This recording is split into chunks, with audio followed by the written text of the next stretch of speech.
Good evening, everyone. Welcome to the October 18th meeting of the Hyde Park Planning Board. If I could hear silence in the audience, please, for a moment. Please take note of exits around the room, and please also note that we no longer have exits on this side. If there's any kind of emergency, you have to go out back that way or this way. Thank you. Please join us as we salute the American flag. I pledge allegiance to the flag of the United States of America and to the republic for which it stands, one nation, under God, indivisible, with liberty and justice for all. Thank you. The first item on the agenda is a new public hearing. This is for a hotel project located at a parcel owned by the Culinary Institute. The actual address is, there's lots of them, 1995 through 2066 Campus Road and 483-487 Albany Post Road. This application's been before us in workshops being discussed for a while. This will be the first time that it's presented to the public, potential public comment. Making a motion to open the public hearing. So moved. Second. All in favor, please say aye. Aye. Any nays or abstentions? Motion carries. Gentlemen. Full Okay. complement tonight there. Thank you. Good evening, and I think you know the cast of characters. We have a short presentation. We'll try to keep it short. As you know, a lot of it may be redundant for you all based on the workshops, but we'll go through. There's a couple of updated slides that will be relatively new, just response to some of the comments during the workshops. We're going to make a formal submission October 31st, when we'll include responses to many of the written comments that the board has received and any other comments that we may get before then, as well as update some of the drawings and inserts in our site plan to bring it into conformance with the responses to the comments. So with that said, I'll turn it over to Michael Gotti from Gensler. Again, you've seen most of this presentation, and we'll try to get through this as quickly as possible, since we know Victoria is leaving soon for a different municipality. Wow, thank you, Michael. You cheating on us? I'm surprised you didn't say more. That was so meant much as, for slipping out unnoticed. that was meant as totally as a compliment, that we want her here for our presentations. So it was in that spirit. Sorry. Go ahead, Michael. All right, so I'll jump right in. Appreciate the opportunity to present to you guys again. How's that? I'm usually pretty loud, but I can get loud. Hello. Okay, there we go. All right, so just to kind of reiterate a little bit about our goals here, and that we see a new place. You know, the owner here wanted us to create something new and different, something that's kind of unexpected. You know, with the affiliation with the Culinary Institute, it's going to be about the culinary arts and inspired hospitality, and kind of and that all blended with untouched nature. We discovered as we walked around this site that this site is pretty spectacular, and we don't want to do much to disturb that. So really celebrating the local here, as you see on this slide. To refresh everybody's memory, the site is just north of the CIA campus, and you can kind of see in these two plots where that's located along the Hudson River. Our campus master plan updates are going to be part of the package update. We'll skip to the updated development site plan. And I'm going to go forward to this next one because this kind of represents our most recent plan, and it's our final plan, Michael, I promise. You know, there were three main. Well, listen, I'm doing everything I can. It is the final. Believe me, okay. It is. But there were three main points that we hit between the iteration you saw before. They're minor, but we thought we'd mention that there's a bit of tweaking that went on with the leasehold villas. Most of it had to do with market needs, and we went to some 4-bedroom villas. We combined a couple of the plots that had 2-3 bedrooms. We combined those and made a single 4-bedroom villa. So there's fewer dwellings, fewer buildings, but just more options for potential buyers. Secondly, there's some cabins. We would formerly call them the tree house. They're not tree houses. These are cabins And I'm gonna elaborate on that in a couple more slides ahead. But we added a few more of that product because what we have found as we walked around the site, there are some very steep slopes that we are planning to build on. And this structure that we've created allows us to do that without affecting the ground plane. And you guys will see that in our renderings. You cantilevering out. Exactly. Yeah, it's a better product, we think. And it's really where the most topography, the most steep topography we're dealing with it happens, and it's gonna benefit us in the long run there. You'll also notice that a lot of you commented on Hudson Valley detailing, architectural detailing. You're going to notice as I go through the renderings, we've updated those. You'll see details throughout this presentation where we took that to heart because we didn't disagree with you on that, and we felt that was an important part. And then the last thing, as we look at this, Michael, you hit us on the outside on the way here. The setback from the protected areas. We have now tweaked the plan to make sure we're a minimum of 6. Most of the time, we're even more than that. We're working closely with Consilvi to make sure that those details are solid. We are not going to touch the protected areas. We're going to be very, very clear about that. Thank you. Moving ahead, so these are sections, they're hard to see here, but what I wanted to do here, these have all been updated. You can see in this section here, I can't zoom in, but if I could, you can kind of see it does slope down here toward the FDR. The view from the FDR, you won't be able to see any buildings. Before, you might remember we had the parking garage there. It was the tallest building on the site. Now you have the health and wellness building. You're going to see some renderings of that, but from the FDR, you won't be able to see that at all because it's working its way up a steep slope there. I have a question. Yes. Is what you have up there, if I want to see it up close, is it the October 4th set, or are there modifications? There's slight modifications to that, Stephanie, but yeah, for the most part, you'll see similar. Yeah, okay, you're right. All right, so I'll through the renderings quickly. As I just alluded to, you'll see some of the detail. You may recall that, as you work your way around Hyde Park and actually drive down 9A, one of the things that struck us was the rock wall that goes for almost miles, I think, along that wall. That's an element that we have kind of grasped as part of this, and what we call our heritage wall. Most of the buildings here, you're going to notice a strong base element, and for us, what we want is for people to imagine that we found some of those rock walls here. In some cases, we did. They're certainly not going to be able to support any structures, but for us, that's the idea: is that we came here, we found some of these foundations, and we built upon them. And some of the design elements are kind of a modernized version of a barn or things that you might have seen here, but certainly obviously upgraded to accommodate the latest Stephanie, can I just construction. say one thing, because I noticed you took your you took your site plan and put down. The only I'm not ignoring, the just a only little change frustrated. from the site plan that you have before you is a couple of those cabins in the northwest were added, just right up in there. Okay.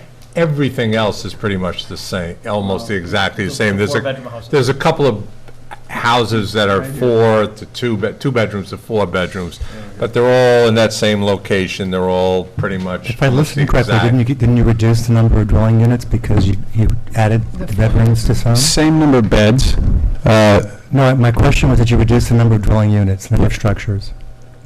It would be different. You would have to reduce the number of buildings if you made some that were 2 to go to 4, unless you've added even more bedrooms. Units, and we'll give you a new count. That's what I was asking. But we maintain the same number of what we're calling Bedrooms, guest rooms, but you have less units, so that will change the layout, correct? Very minor. When you Yeah. start looking at the footprints of these, they're almost the same, yes, a little bit. The SWIP will be different, the grading will be different.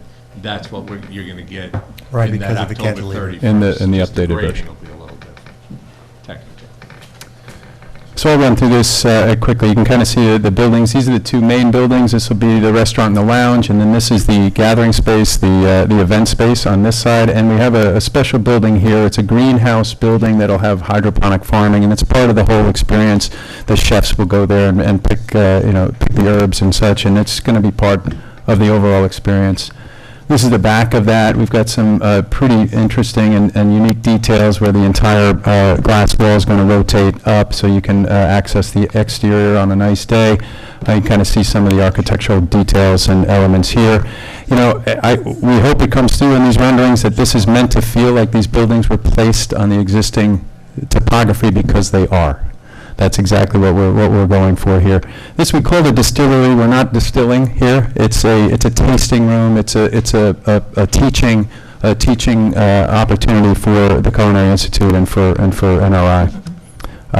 Special location. That's actually the high point on the site. Here you can kind of see that, and that's overlooking these. All of these villas then kind of work their way down the slope, and you see some of these cabins that I alluded to before. And then I'll go through these relatively quickly because there's a lot of different iterations. But these are the villas that you're going to see around the main buildings here. These are the guest room buildings. There's a series of kind of standard guest room layouts over here, about 18 units of these. This is the updated cabin, as we mentioned, and really, again, the idea here is that there's a couple of points of contact with the earth, but for the most part, it remains untouched. The health and wellness building hopefully will come up. If it doesn't, I'll move on. Uh-oh, these are blank. Was not expecting that. Buffering, probably. Yep. But yeah, I think it's buffering. Probably. Okay. All right. Still buffering. Michael, you vamp. Don, you have any jokes?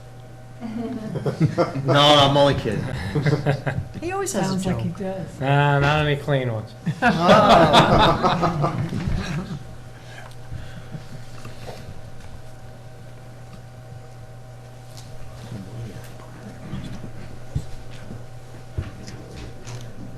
But did I tell you about the priest riding down the street with a bicycle?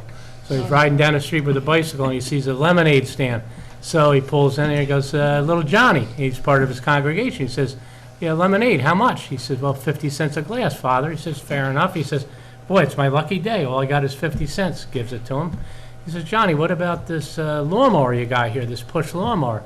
Well, my parents got a new one, and it's self-propelled with a bagger, and they said, whatever I could get for this old mower, that I could put towards my mountain bike fund. And the priest goes, well, geez, that's something, Johnny. He says, would you consider trading the mountain bike I drove in here on, trade for the lawnmower? We need one at the rectory. Ours blew up and it can't be fixed. And little Johnny goes, well, that's a sweet deal, Father, I'll do it. So he goes, now it runs good and everything? Oh, yeah, no problems. So off the priest goes with the lawnmower and the lemonade. About a half hour later, he comes by.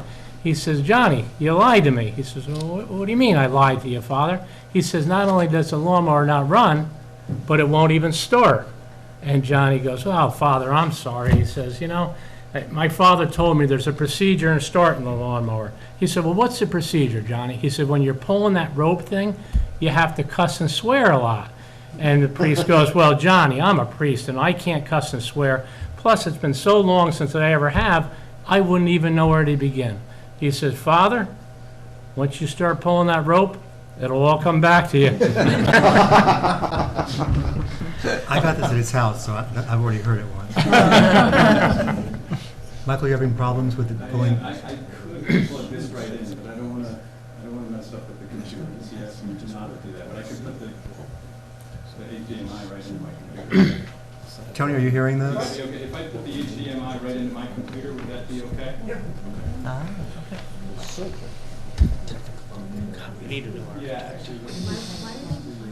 You can't even get this. Yeah.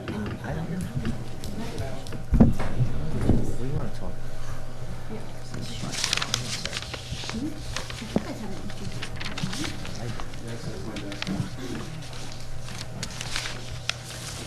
We can't see it from here. Don't worry.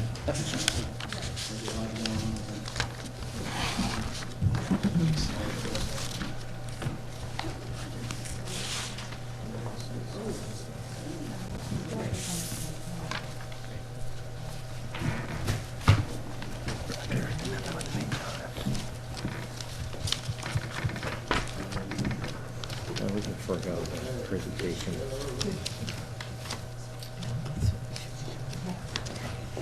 You have the handheld mic on the table there. Oh, okay, I actually need,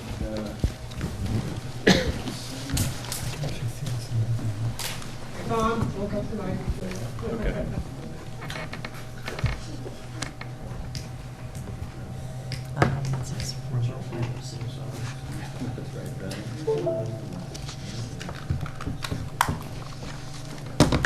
Oh, wow, okay, cool.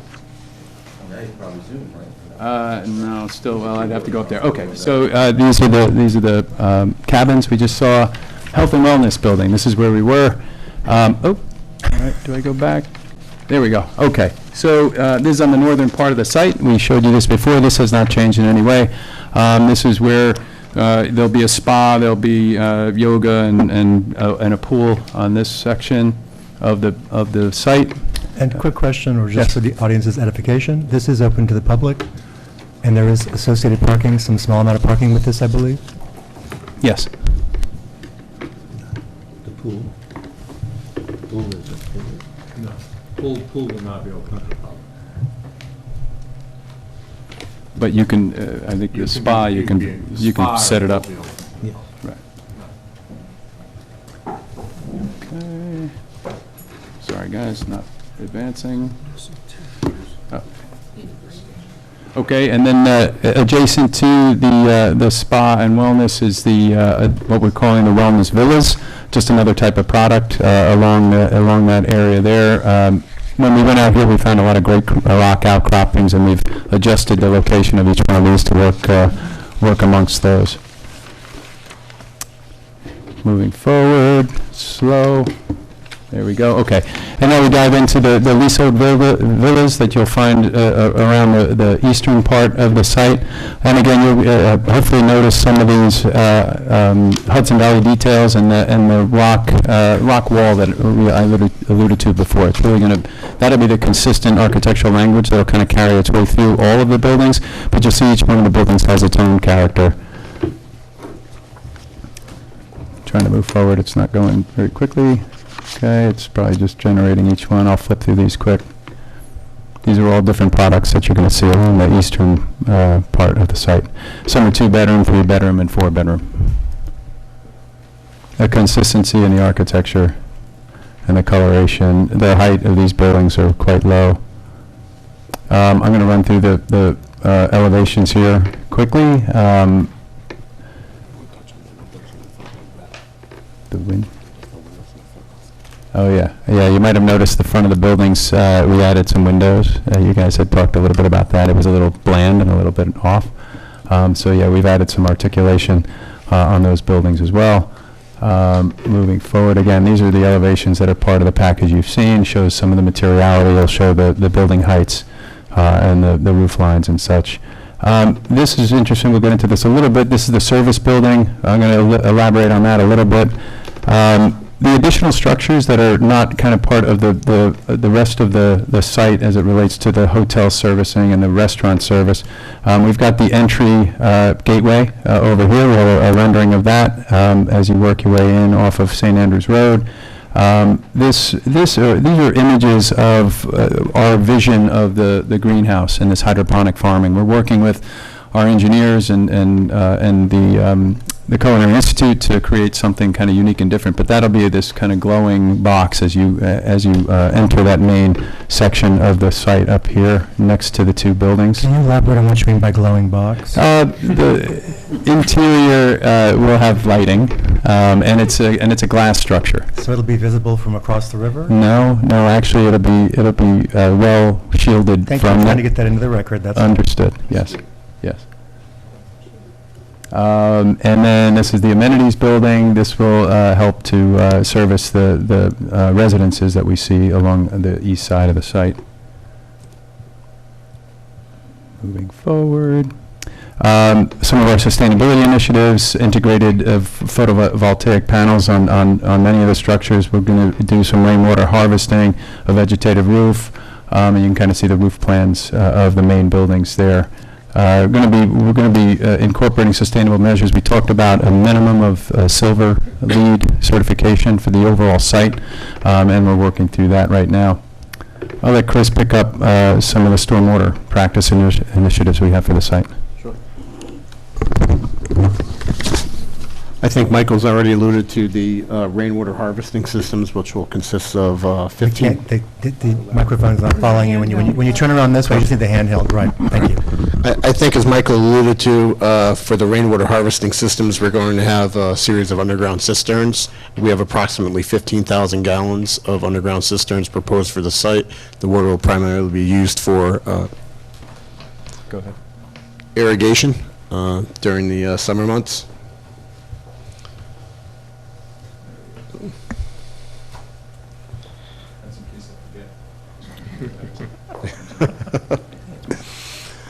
He also spoke of the vegetative roofs that are going to be used to capture and temporarily store the runoff, which will then infiltrate through a growing media.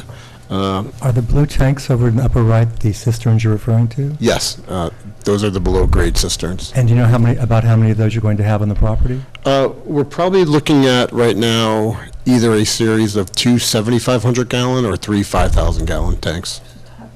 So it's approximately 15,000 gallons.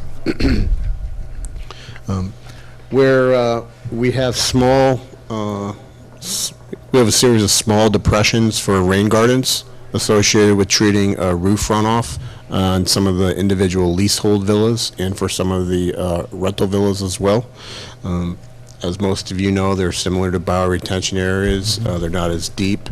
Similar landscaping. They have a shallower depth of a sand media, but they both function for absorption and removal of any volatile compounds.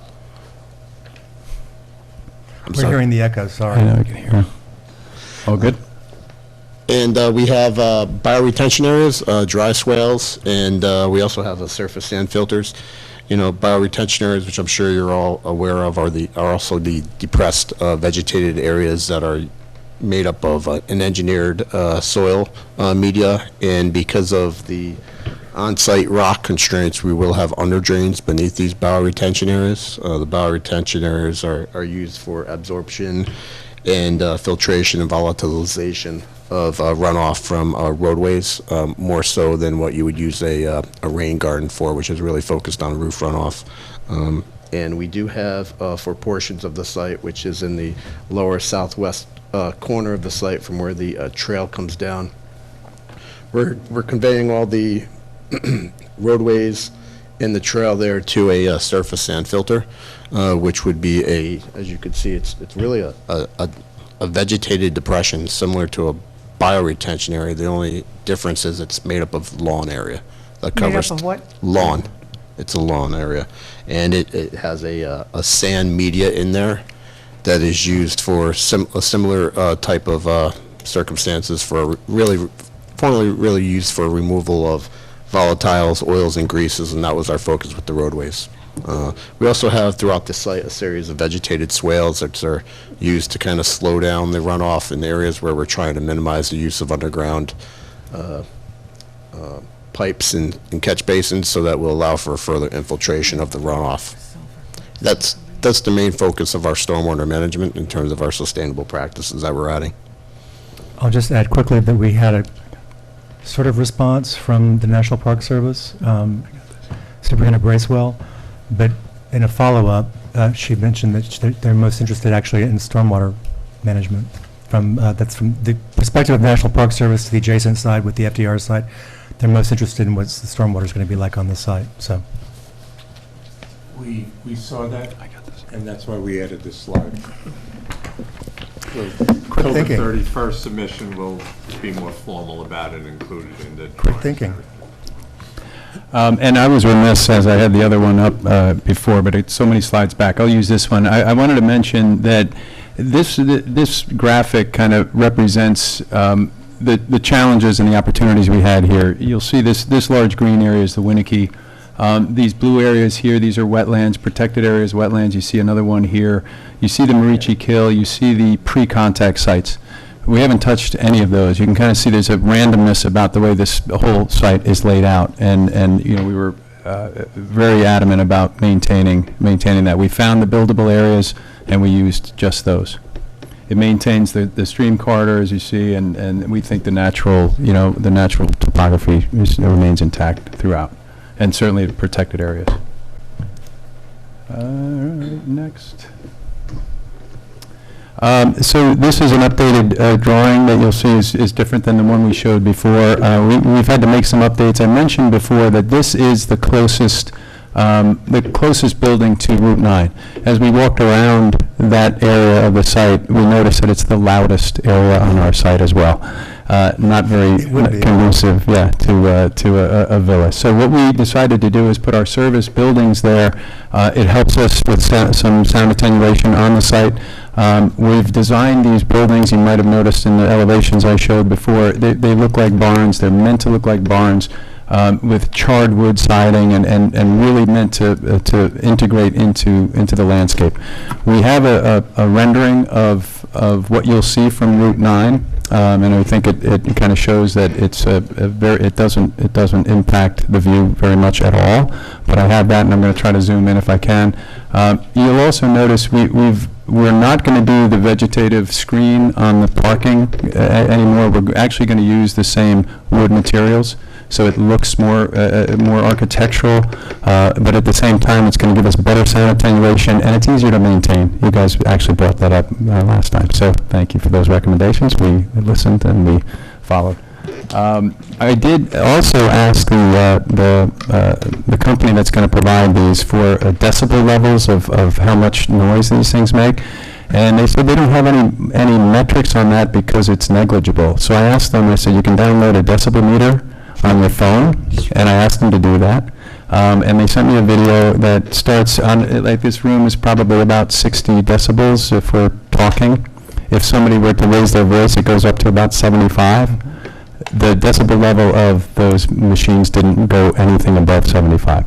So it's a negligible amount. Sounds like maybe an air conditioner at worst. So we can provide more of that information if somebody wants that. But it's 200 feet from Route 9, and the ambient noise level from Route 9 is going to exceed probably what this is. It already does. Don't worry. Thank you.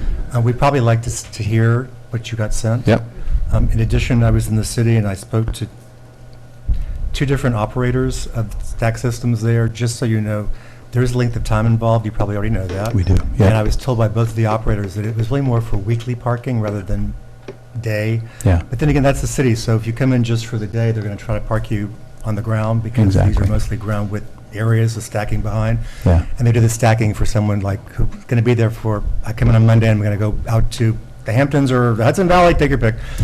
That's what they do that for mostly. That's what I was told. Yeah. So, Yeah. because I started thinking, how if you're at an event, how long do you have to wait if there's a lot of stacked cars there? They were faster. I saw one being done. It was faster than what I thought. Yeah. So, but if you're having a lot, Yeah. you'll need a lot of attendants working on Yeah, it. Put it that way. operationally, I think we're very, very aware of that, and appreciate it. And you kind of see a section through that whole thing where each kill does dip down. This is Route 9, these are the cars on Route 9, and this is basically, by scale, you can see how far away that actually is. So these materials for the site really haven't changed. And the last slide I wanted to show is this one. This is the 2 views you asked us to produce. I'm going to go up and see if I can zoom in directly because it's important.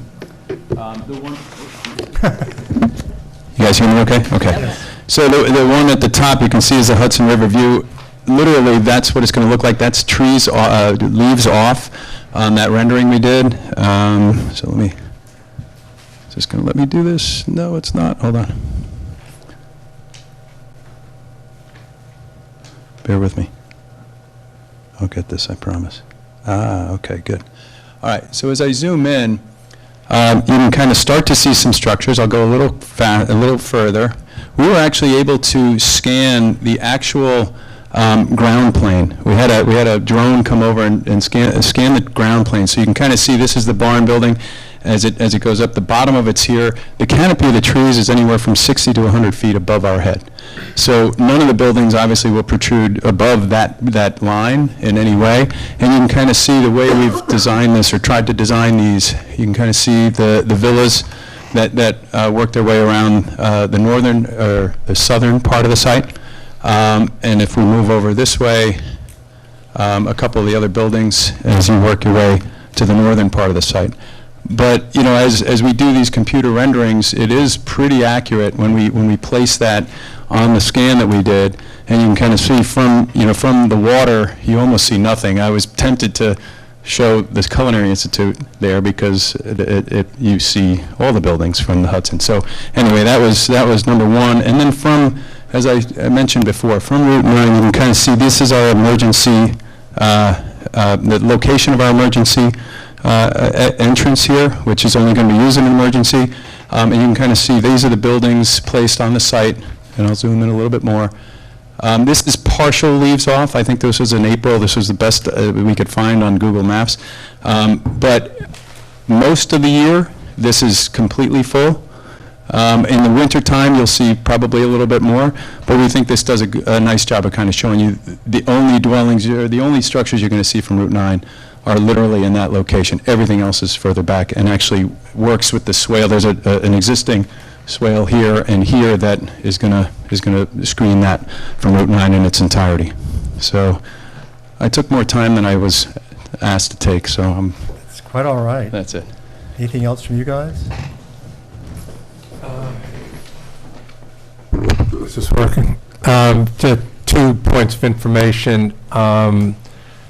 We are communicating with Scenic Hudson. We have provided them some responses to some of the comments that they sent to us on the development and their issue of habitat fragmentation and connectivity. I think one of the slides that Michael showed is the discussion we're trying to have to show that with Winnicke, stream corridors, Scenic Hudson easement, the wetland preservation, there really is still a major preservation of wildlife habitat and connectivity. And we think we'll continue that discussion. We've already scheduled a site walk with them October 31st.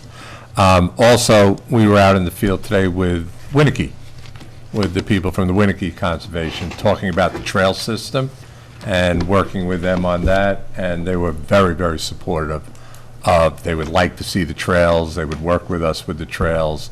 They're very happy to bring people to the system. We're not, the easement is, talks about things that we can't do, and they're very comfortable, and they're going to try to go back to their board in the very near future in November and try to get full authorization to build out the trails and alike. It was a very, very positive walk. So that I just wanted to bring everyone up to speed on that before you start opening the public hearing to other.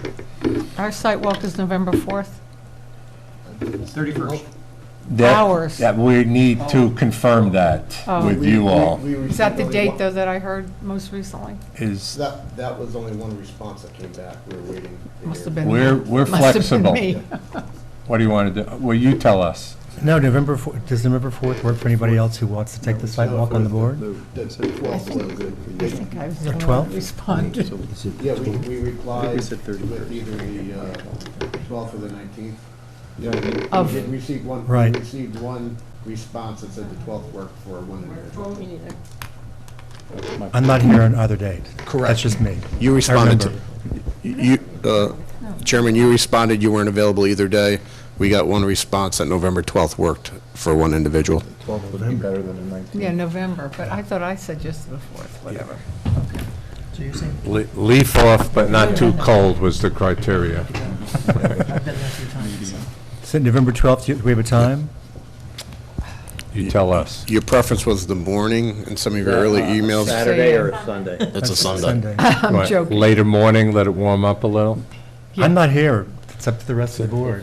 The email stated you do other walks, so I don't know if That's you so want to weird schedule that this I one have first, that. or if you have, It's a jet game. Are any consultants coming, joining us?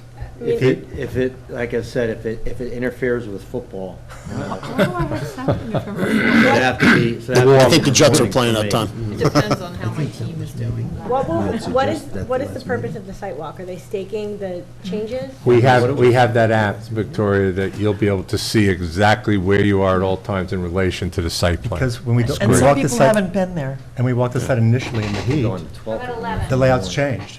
The 11th, Since then. Veterans Day? 11, Oh. and On which day? 12. 12. About Multiple 10. times. 12th. He said Okay. 10. that's Sunday the 12th. Sunday. Sunday the 12th at, I mean, look, I'm okay. whatever's like convenient for everybody else. I mean, 10 a.m. on Sunday? Doesn't The matter. 12th? that would give me enough. As long as someone's bringing the extra coffee. Find out what we're playing that day. And blankets. 10 a.m.? 10 a.m. November 12th. Got it. Meet in the former Coco's parking lot? I'll show Or up. I'll show or up somewhere 2 else. weeks, You know what, we met today at the pedestrian bridge on the south side and then come at it from that angle. I think that's a good way to, so that would require A parking. weight limit on that bridge? I think nobody should drive over it. Okay. You're okay, Pete. I was talking about a group. I was talking about myself. We walked it today, that's where we See, met those with comments just Winnicke. went from One at a 35 to time. maybe 60. We just park along the road, the parallel park, there's nothing down there. So just so everyone's aware, most of the board up here has not driven down to that site. And I probably did because we were on the board when the dormitories were approved. But nobody else has done that, so you'll need to send probably a little image, a map. We'll to need a show. guide. I could put an ortho together to show you the parking location. I mean, it's not hard, but you're going to be going by dorms. I'm guessing this is the same location that they just submitted a site plan for? This is the same location as a temporary trailer. Yes. When I make the presentation on temporary trailer, that's where we're gonna meet. Okay. That's why we're putting it there, we'd like to put it there. 10 a.m. to So now that 12. that's settled, comments, Ms. Franson. Wait, can we do? Oh, do you want to do this now? Public. Public. No. Hear from the public and then. Would anyone from the public like to speak about this application? I think I see Anderson Center and other representatives of this organization before us, so yes, there's no one from the public. Now let's start with the, Do you want to take a few minutes to go in the other room? Do you- sure. You guys ready for The that? other room is being used.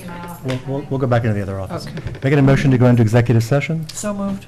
For Second. attorney-client session. Like for- attorney-client, sorry, attorney-client, yes. So moved.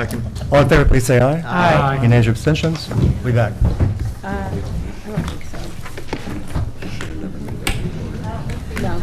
I don't think so. I have no idea.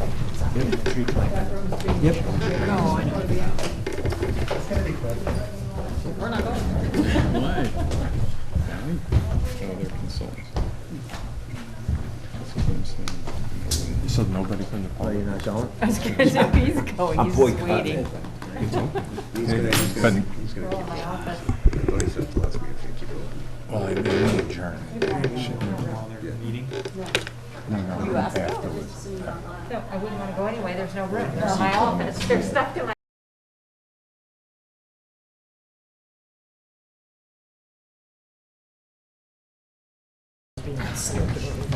If we all followed suit, it would have worked.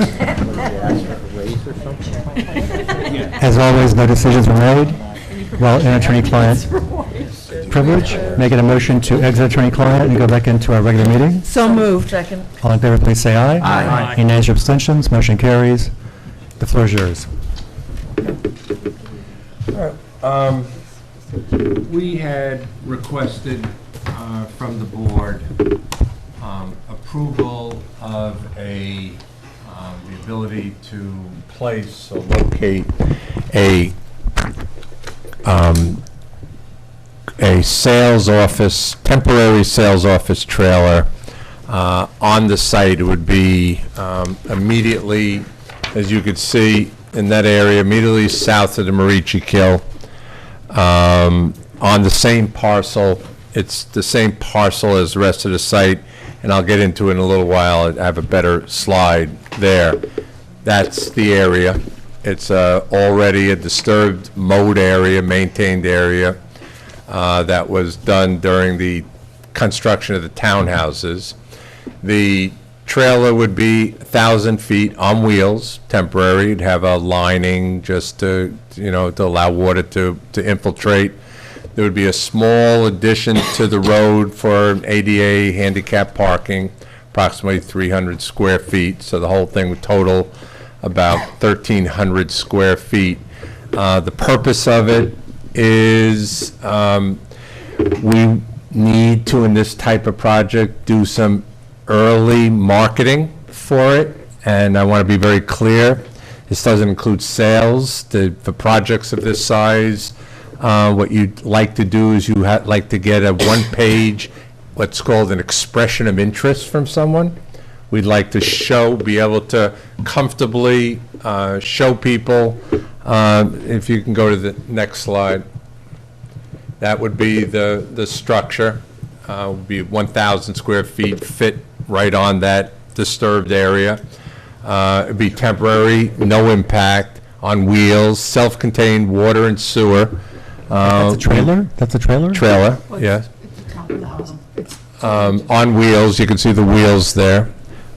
We'd like to be able to get from people, meet with them in the building in a comfortable setting, then take them on golf carts over the, the bridge around the existing Did you say take trail. on golf carts across the bridge? I believe in your application it says that you're walking. I'm sorry, walk across the Thank you, just bridge and then making put sure. them in the golf cart.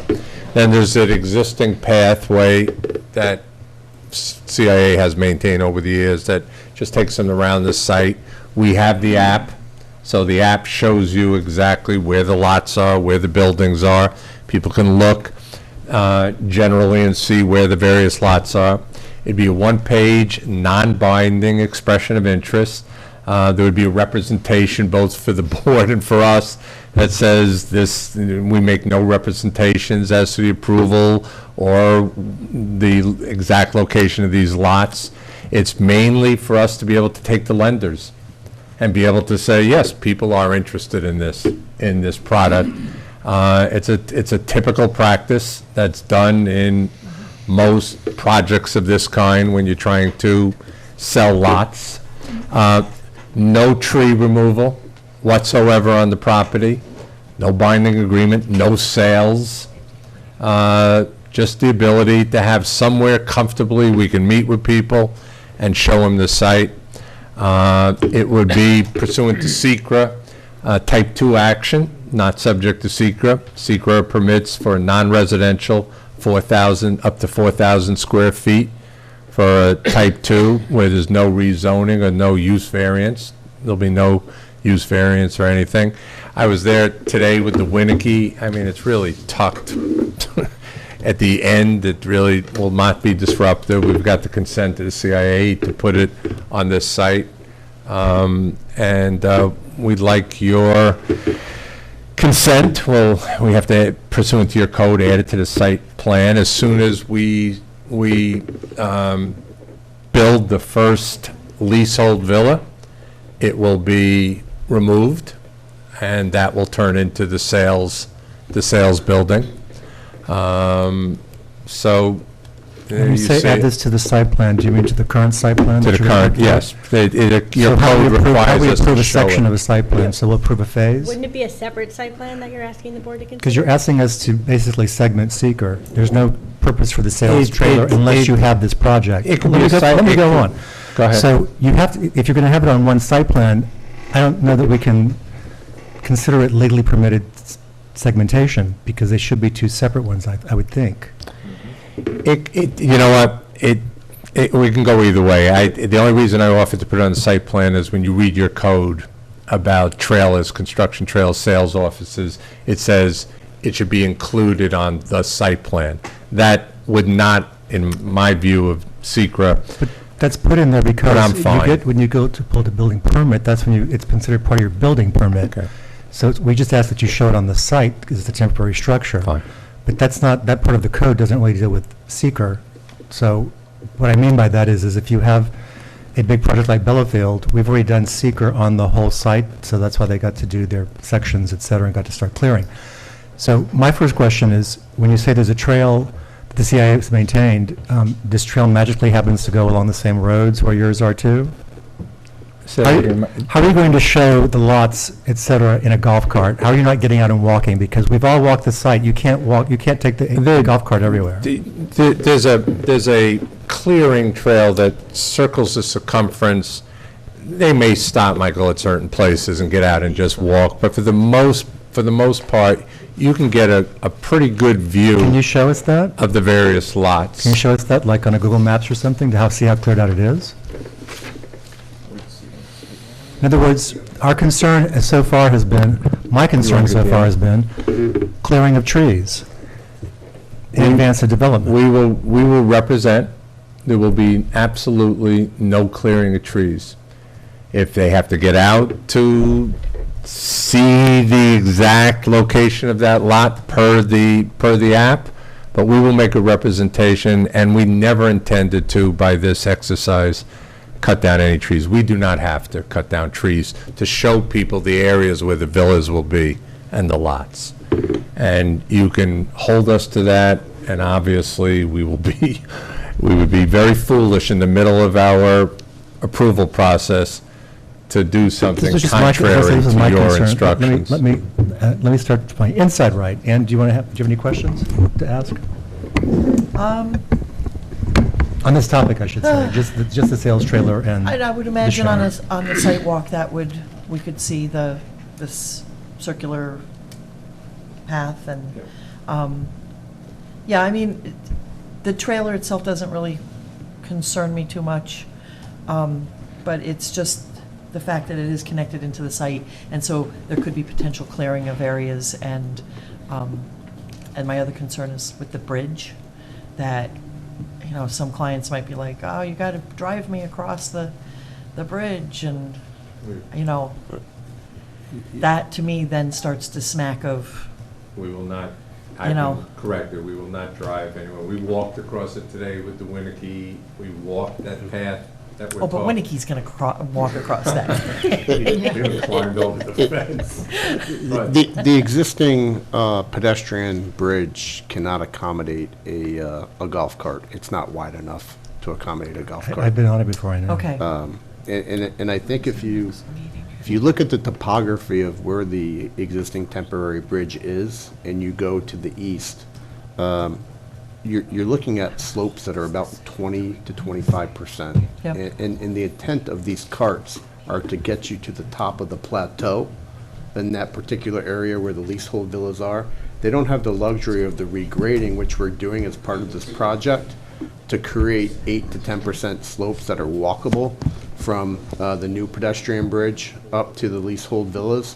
So once you're at the plateau, as Michael was alluding to, they have the ability with this program to start identifying potential areas where they may be interested in of buying into the program. Well, they would have looked at the overlay. They would have right? looked at the overlay, Yeah. but, I mean, then they have so I'm in agreement. You cannot drive a golf cart throughout this entire area right now because of the abundance of trees. It's really just to navigate through this where you have steep topography right now, and What I'm asking for again is, does the actual pathway go up to the steep slope to the top of the plateau? Does Yeah. it? That's a very simple question, no offense. Okay, so would you want us to kind of delineate? You said you've that? walked it. Yes, I've walked A it. yes or no Yeah, answer. I'm yes, looking for a yes or no yes, answer. I can walk my way up this slope, and The golf instead of cart can golf take you cart, through the go- cleared path now, Yes. and it can take you to the top of the slope where you want to get to. That's all I was asking. Yes, and it's And can you not- show us where it is? This is a rendering. I was actually looking for a map rather than, Yeah, so what's represented here, this is the trail system that we're going to be proposing, but this dashed beige line is the existing trail. So you come across here, it does make its way to the west, and works its way up the hill to this location here, But and then... that's not where we're going. We're going the other way. Well, yeah, I mean, we don't show it on here because we're building there now. Go ahead, Chris. Another question, are you putting in a golf cart corral? Where are you keeping the golf carts on the other side of the bridge? They're That not would- gonna, I mean, There's- we're not it's talking one. about golf carts, we're talking No, about ATVs, right? a gator. I mean, Yeah, UTVs. yeah, that are 5 feet wide. In order to. but if you're gonna put them on the other side of the Oh, pedestrian it's gonna be bridge, on the other side of the pedestrian bridge, correct. but so are you gonna have a little building to house them, Security. or? And like refill them? It's one. Yeah. And you'd carry gas in? Excuse me? Gasoline, you'd carry it over the bridge? Yes. We'd have to bring gasoline. Or a generator if we did electric. We are looking into an electric vehicle. I mean, Is the trailer gonna have electric? Yes. Yes. And it will be all self-contained water, self-contained sewer. Sewer. It's going to be a pretty basic trailer. I mean, if the main objection, as we said before, is that we're going to go out and Could you please use the microphone? I'm sorry. and disturb the site in the sense of tree cutting and that, we're making a representation to this board, and it's not what we're going to do. And again, I think you've met us, you know us. We would be absolutely foolish to do anything inconsistent with that I think what you're actually hearing here is that we're asking for details that you really haven't given us. You just mentioned having an electric golf cart or ATV or whatever. Do you have electricity on that side to charge it? Yep. Well, in other words, we would need to know more details about what you're asking us to approve in advance before we even approve the rest of the project, in terms of details. If you could say, well, we're going to have a little, I don't know, do they make these, little solar panel generator or something? Yeah. But Tad usually wants all that kind of stuff thrown on a site plan. That's the reason why we're trying to move this forward, but asking for details. That's what I should say. I don't object to the concept, but if we have a site walk on the 12th, and only 2 meetings from today is November 15th, I'd feel better if we can get all these questions answered and make a decision after the site walk on the 15th, not before the Do it at the 15th. site walk. You can see that We're gonna, path. I think maybe it might not even make supposed- more sense for you because we'll understand it better. But we're not that far away from the site walk now, November 12th. I'm not saying other questions shouldn't be No, asked. no, I'm no, just I agree, saying, I we're not agree. that far away. Maybe these issues we can understand better once we walk. Which would be fine as well. All right, so Because we're really just talking about one vehicle on the other side, yeah. not like, And everything is temporary, it's just what is it, and how are you, where is it gonna sit, and how are you gonna? so now I have to ask the maintain it question, or how are you protect going it? to get this over the bridge in the first place? They can come in from 9. Well, there's actually a cleared path from when we did the geotechnical work Yeah, there's that that temporary. comes in from Cocos. Yeah, there's Oh. a clear path that comes in that corridor. That goes all the way over to this? Yes. He's gonna, I don't think I remember- When we did the geotechnical, we did geotechnical, well, will you show them where we did the geotechnical? well, you can pick us up there and take us. There's an existing pathway that comes in through here. Right, I Yeah. remember walking down that. Yeah. We continue to utilize that path. It's what the students walk through when they come over the bridge and they walk through the property. We utilize that to access the various test pit locations that we've shown on our plans. There's a cleared path. Microphone?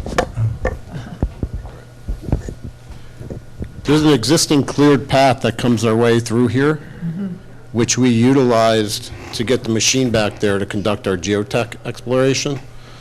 The intent would be to utilize that same path, at least to bring in the golf cart. And again, that goes all the way to the north side of the pedestrian bridge that exists there now. Correct. You have to take down any trees to get the golf cart there. You don't have to take down any trees to get the ATV or I think you gator should there. Take us up there and take us. The original plan was to use Cocos as the storage location for. Microphone, for please. the ATV or whatever we're gonna do. Sorry. Sorry.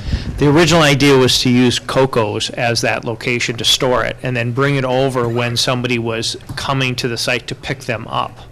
Not to build a structure on that side of the bridge, just to use that as a location where we pick somebody up on that cart to bring them around the site. The reason why we haven't decided on an electric or gas yet is because the electric doesn't have as much range, and we're looking at colder temperatures, so we need to look at how well it'll work Right. in the wintertime, or in cooler temperature, and that's information we're waiting for from the Snowmobiles. manufacturer. There you go. So, There you go. Let's do it. Kind of fun. so we're kind of looking at either one, but the idea is that it would come in from Cocos. Chris, do you have any additional questions or concerns? I'm okay with the idea of, taking a look at it when we do the site walk.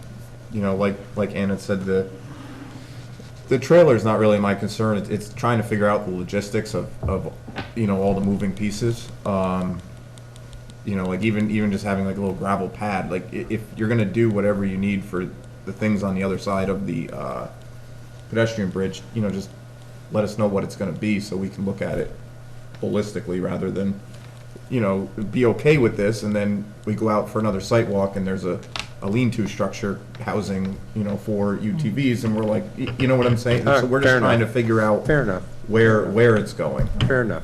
Okay. Fair enough. We were focused, obviously, on the trailer, the location, and the concept and the representation that we wouldn't And you can take any stake- down trees, but your Logistics points are well taken. Will, If you can stake that by the 12th, just, and generally, that's helpful too. yeah, we'll work it. John, do you have any questions? Anything else? I concur with Chris. Perfect. The only thing I would say is the trail, you know. I mean, I hear that you're not gonna cut down any trees, but just would like to see the trail. Okay, fair enough. Stephanie, anything else to add?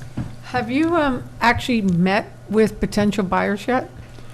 No, not per se with buyers, I mean. So no deposits yet? No deposits, no, I'm just trying to see no in my head where letters, you are. expressions of interest.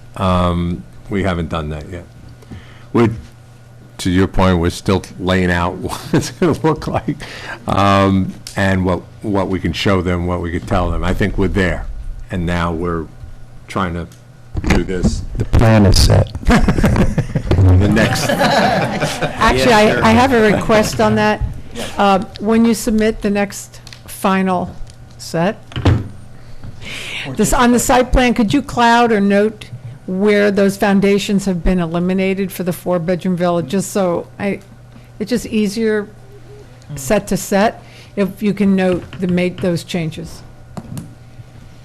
It's a good idea. Robert, questions or comments? Well, just, I agree with my colleagues that, you know, I'm not opposed to the concept, but I understand the basis for things is that, you know, does the cart come before the horse? And, you know, or why did the chicken cross, you know, that type of thing. So it's like, you're a conductor, you're trying to conduct moving parts, and some come before others and things like that. So I understand it, but just need to look at the site. I think it's a wise decision. When we walk it, we'll have a better understanding of it. I think it'll be easier because then it's very transparent. Yeah, this will work. I can understand this. It'll be so easy, I think, the decision then. But right now, it's so Amorphous. yeah, it's just there, and we understand what you're saying, but we can't see it. So Fair enough. That's all. Thank you, Don. Yeah, I agree 100% with what Chris said, so, that's it. Thank you. So my last other comment on this, just again, if we're looking for details, because if you're going to do this in a separate site plan, you'll have a separate EAF, obviously, short EAF.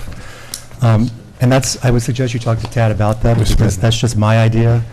I think it's easier to segment seeker legally, so this is a type 2 action, if it's on separate applications. Yeah, I think we did provide you with a separate. You did, that's what I was saying. FDAF, Like, showing the so site we'll- plan, I went, wait, whoa. Other thing is, because, I mean, if I'm out hiking on a mountain and I have a heart attack, okay, that's on me. But if there's a medical emergency in this issue, you can't get EMT or anybody else there, so I'm just assuming that you'll have some kind of safety program, something like, I don't know, just because. Good point. Well, That's a good point. I'm a little guy from Columbus, Ohio, wants to come and have a really sexy spot here, so I go up and I have a heart attack because the air's thin, whatever. There's got to be some way that you could have something there to help along, I'm guessing, so that's all. That's all else I could think of. As you heard, my biggest concern on most of the boards was trying to limit any kind of additional clearing, so we'll know more when we see. I just don't remember that circular trail. I haven't been to this side of it, though, the south side, in a long, long time. So, and when we were walking the site the first time, I don't remember there being a pathway that any students would have gone up. Sorry, I don't remember any of it all. Okay. That mattered. Mostly I remember we had to walk around where the road was because there were fallen branches that were huge that you couldn't lift up. So, and the reason why we asked about the cart was that I wanted to make sure that there was a safe way and that you didn't have to hydraulically lift or something. I did hear you say new pedestrian bridge. Obviously, there has to be a new bridge there because it's not wide enough. And I believe in the program you'd be taking people ultimately across, like for the event parking, et cetera, you'd be taking people with the golf carts or ATVs, sorry. Yes. Not, at any rate, that would have to be rebuilt with permission of DEC, et cetera, so. Okay. I skipped the consultants in favor of any public comment. Bonnie, do you have anything else to add? I know you're still. Yeah, I have various comments, I guess, and questions. I don't know if we want to get into them now or just put them in a memo. You want some kind of highlights, maybe? Really, it's up to Mr. Zarin. It's, you're working on the memo now, so. Yeah. Well, let me- You go ahead. Let me just go interrupt just for a second. So, while you were in, we were, talking, and as far as, the process and, the steps that we're going through. So we've circulated for seeker. So I would think a project like this that we would want to let the applicants know, here's the things we need in order to get through, the seeker process. Like I probably have some critical things. The board probably, visual, I don't know. But we were talking about, we should put together a list of, hey, here's the things that we need more, input on so that we can get to the point of a seeker determination, because obviously the ZBA will need for you to make the seeker determination. And then we talked about, instead of, every couple months producing these 44-sheet set of plans that are a little bit more detailed. And again, this is nothing against Chris's office, but this is a big, project. So, I suggested, hey, you have a lot of detailing to do to get to the health department. You got to detail all your water, sewer, this, that. So why don't we focus on the things to get you through the seeker process, and then take your time and detail the plans so that, my comments are more general. We can get more detailed once we have more detail. So that's kind of what we were talking about. So I don't know how the board feels about, and like, for instance, Tad and I could have an offline meeting with Chris, and Scott, and go over some drainage stuff, erosion control. We've got certain things we implemented at Belfield that we like in terms of limiting the tree clearing to a certain area, things for a 5-acre waiver. So there's a lot of things that we learned on that project that we can implement here. It's the same, type of thing. So that's kind I of. certainly think that's a wise process. I'll let the rest of the board weigh in, if they agree or not. But one of the things that we will also need for seeker is when you went from the surface parking lot to the stacked, the surface parking lot was not just for villas, that was also for events, as I recall it. You had spillover for events at the actual CIA parcel, and you had, again, individuals go out on supposedly days where the CIA was having events and say, there's plenty of parking. How does this stacked parking change your event parking? Does it change it at all? No, the 86 spaces for the CIA, overflow parking, Lot C, designated spaces, no. Stays the same, but I mean, you're able to accomplish event parking with the stacked parking. The stacked parking. I was sort of asking, like, if I go to a wedding there, or a cocktail party, or a fundraiser, No. this is all valet, so I'm waiting in line while the valet takes each stacked car and brings it down over to me, right? The stacked parking, correct me if I'm wrong, is primarily for guests and restaurants, guests and restaurants. Yes. And the overflow, the CIA overflow parking is the event parking. So you're going to have Two 87 different- people come to the events? Excuse me? You only have 87 spaces at the CIA, at the main campus. You're only going to have 87 people come to events? All the other parking is taken up by guests, restaurants, et cetera? Yes. I know I'm sounding sarcastic, but I'm not meaning to. So you're going to limit all your events, you're going to limit weddings, et cetera, to only 87 cars? Well, you have approximately a 30% sharing between people who are staying. People who are staying will be using the stacked parking, the event parking. So, yes, that's all within the 300-plus numbers that we've presented to you and shown in graphs. But, to go to Pete's point, I thought we've been doing that. You've been giving us comments on we want visuals, we want updated visuals, We wanted, we've gotten a lot of questions on What you've been various hearing- aspects. What you've been hearing from the board is what we need for secret, but you haven't heard from them yet necessarily. We got a major comment letter from Bonnie that we responded to, as well as have produced additional studies. We've gotten now two And from updated Pete. studies as well. Pete's comments are more technical, SWIP, and the like. But we've been responding. I guess all I'm saying is, I think we've been doing both of these, both the technical, i.e. the site plan has been modified, and the SECRA. And I think we've been able to do all of those sort of simultaneous.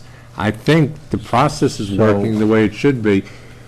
We're going to present additional tweaks on October 31st, just in response to the things you said. It's not going to be another whole set of 44 drawings. It's going to be mainly a new SWIP drawing, because we do have additional grading and the like, but it's not going to be a whole new set. We're going to respond to every question that is going to be raised in the agency letters, and you've been providing us. We're doing all the additional impact analysis, as I mentioned, visual. So where we would like to get to, I think somewhere in December, and we've been pursuing the involved agencies, DOT, we've started health departments and alike. So where we'd like to get to, and we think it's very doable, our hope is that by sometime in December, we are at least SECRA, and maybe shortly thereafter, conditional site plan approval, subject to us finishing with the Have you started involved talking to agencies. DEC about the bridge, what they're going to require for the open span bridge across the Marici Kill? Yes. We've made an initial submittal. I can't even hear the microphone. We made an initial Thank you. submittal to the Army Corps and to the DEC for not only the bridge, but for the wetland disturbance that's proposed as part of the access drive. We're pursuing all the Have you received involved any comments agencies. back? Have you had a meeting with them? We have not received anything from Army Corps. With regards to the DEC, they've requested some additional information. Okay. And we're, So what I said was, and Michael brought up about, conditional. And, I informed them that we don't normally do conditional if you're just barely into, let's say, just use the health department, barely into the health department process. We typically like to have you well along into the agency, like processes where I used, the baseball thing where you're rounding third coming for home. There's just, a couple more things to do, because what happens if you give like conditional, as we all know, very early, then they go to these agencies and the plans change and it's not the same ones that you approved, and then. It's not just that. More importantly, I'm trying to protect you. Right. But make sure you understand something. I've had 3 applications lately that have died after a year. My code says you have 1 6-month period to meet your conditions. We can give you 2 additional 180 extensions. That's it. If you can't make your conditions before that, you start the whole process over again. We've had 3 applications that have had to start the process over again. These were DEC and Department of Health. All I'm saying, Pete, is all I'm saying is, we're fine the way the process is moving. Okay. You give us your, I think Pete was addressing the feeling that we've given you multiple full modified drawings, and that's caused some delay and confusion. And we have. What I'm trying to say now is, we're done with that. Okay. We've now given you, the last thing we're talking about, October 31st, is just mainly the grading, a new sheet for the grading we want to bring up to date. And we want to show where those four new cabins are, tree houses. As far as continuing. Wait, and the changes from the 2 bedrooms to the 4 bedrooms? Yeah, and all the changes the that Michael bedrooms. outlined earlier. But as far as Pete raised, I agree with you 100%. We are pursuing all the involved agencies. The last thing we want, as you said, we don't want a conditional approval and then go to an involved agency and have them tell us, oh, no, you have to modify the plan Right, materially, so and then I have to come back to you all. So we're good with that. So we're good. I think what I should do, and I don't remember Bonnie's memo, but did you outline things that you needed for seeker?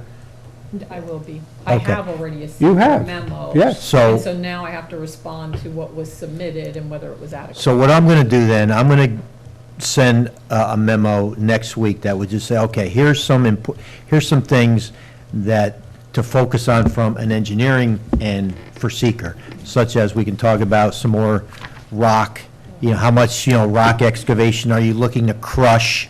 As I had said in my memo, are you looking to crush? Because if you're looking to crush, we need to have an idea on where the crusher's going to be. Is that going to be a noise issue? So I will, and there's not too many on my end, but so I will write a separate one that will supplement this, that'll just be more, hey, here's the things that I'd like to see more information on, and I'll talk to Tad, because some of it had to do with erosion control. So I'll write a separate one, so that this way, those are things that you can focus on, because the rest of these, I would like to discuss a couple of them while I have, the mic. I think the one that I mentioned in my, email was you had a construction access that appears to be the main access behind, the Coco's building, and that's not gonna cut it. So, DOT's not gonna let you have these big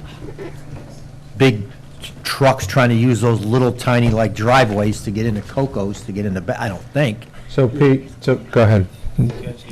The intent with that is during the first phase or two, we're going to be utilizing Coco's, but during phase two, they'll be building all the road improvements to allow that light to be operational, so that at one point then we could start utilizing the main entryway. But in the beginning of the project, there is no other location to come into the site besides Coco's. So for an interim period of time, they need to utilize that while they're building the off-site improvements.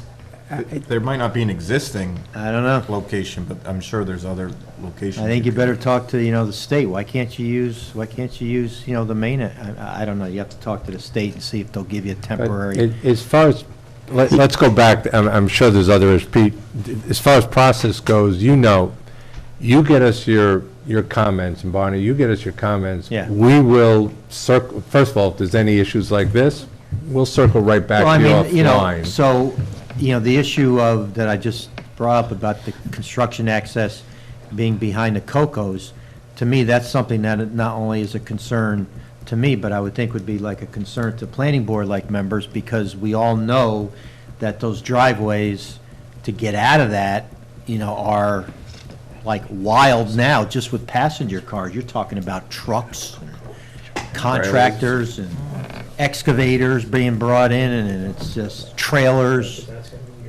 I don't. But just. But again, we can get through that. Yeah, we get through that. We're not gonna Pete, to respectfully, that's been on the plan since September 5th. So you get us your comment, we haven't Well, changed. that was in there, that's. We got it. We just got your memo, and we will, your comment memo, we'll address it, and we need to work those things out. You're absolutely right. So please, get us your comments, we'll work it out. I did, and then I will update, Good, for a little bit perfect. more on, the seeker, and then it's not gonna be that The much. changes that we're going to put in October 31st are going to have very, very few, if any, new impacts. So let me be polite now and say with all due respect, Yeah. I, for one, up here on this board, am tired of reviewing projects, reviewing plans. When I come up here, I see that they're changed, and I haven't seen the changes. This barrage you've been giving us plans that we get, that when we come back to the meeting, we've changed them again. This has happened over and over, it just happened tonight, no offense. With all due respect. So when you're saying this has been on the plan since September 5th, there's so many moving parts here, I gotta be honest with you, I didn't even notice that until they brought it up to me about a week ago. So, I've been more concerned with the interior of the site, not the construction area, in other words. We just heard about it a couple of days ago also, that was a concern. Now we're going to address it. I'm just saying that there's so much else going on the site. There are other changes you've made, wholesale changes, like one day we have a surface parking lot, the next day, at night we learn it's stacked. At night, that night of? Yes. You didn't have that in advance. We're supposed to be getting materials up here, and them too, 2 weeks in advance before we even comment on them. That's why I don't like to comment on new things, because I might be able to think about all the ramifications if I say, oh, yeah, that's a good-looking change. Well, what if it has these negative things that I think about later on? So that's the dialogue that needs to happen. I and agree. Michael, that's the why we're not only- trying to respond to everything that's new tonight immediately. Just, okay, you're right on that, and I understand that. Piecemeal applications are Michael, hard. just for the record, the only reason we showed these, the new location of those and the change is because it was indicated to us, please, if you're going to show something for the public hearing, show what you're going to do. That's the only reason we put it, and that's why I started with, Michael, we will make this on October 31st for the November 15th meeting. I apologize, we were not expecting any comments on those minor changes tonight. I instructed us to put it in because I wanted to make sure the public was seeing our latest plan. And that's why I started with, we're going to formally put them in October 31st, your deadline for the November 15th meeting. As you know, So- the public is supposed to be able to see everything that we see. The plans over there are the old plans, not those. So we're seeing them new. If there was a member of the public watching, then they're seeing the new ones too. Okay. But I can also tell you, I can't really see much of what's up there. No offense, but the architecture is mostly grays and browns. I couldn't really see a lot of the changes. We will see the changes once they're on the plans. And by the way, your computer was actually clearer than whatever ours is, for whatever reason. The colors, I could actually see better. I have a question. Yeah. If on October 31st, you have your final plan reflecting all that's been discussed, should it be a full set so that everything ties together at that moment in time? It's a question. I don't know. Rather than having 4 or 5 revised sheets stuck into the plans that we have, what is the best way to do it? Can I just weigh I in just on don't like that reviewing something and concept? now I'm Because reviewing it Stephanie, there's a, up until, there's no doubt, there's no question, we've made some major modifications to the sets we've given you. But there's also, you want us, I think, as we get comments and as we get feedback, you want us to make changes. That's how it works. You want us to tweak No, this, I think what we're move saying this, is move the full that. set, we probably didn't need in the last few weeks. And the question is, now that Maybe. if you are finally at a point where you've fixed your site plan, should we be getting a whole new set? And by That's the way, only we my do want question. you responding. We just would prefer to have your responses 2 weeks before we come and talk about them instead of the night of. I can't say that strongly enough for you. Okay, all right. Again, there was the public hearing you had asked us, so let's, It's also, I know Michael, we hear you. You guys are on a schedule and you want to rush like everybody, which I understand and want to help, but it's like having a fire hose of water thrown at us of information sometimes. So, Bonnie, did you want to add anything else? Sure. I Are you think. done, Pete? Yes. So, just a couple of reactions. With the stackable parking, there was a document, and I think it was the EAF narrative, that talked about it being part of Phase 5. But it seemed, from what you're saying, that the stackable parking is being used for the guests and for the hotel. So, because the Phase 5 was also going to be the leasehold, and you said that would occur as you sold the leaseholds.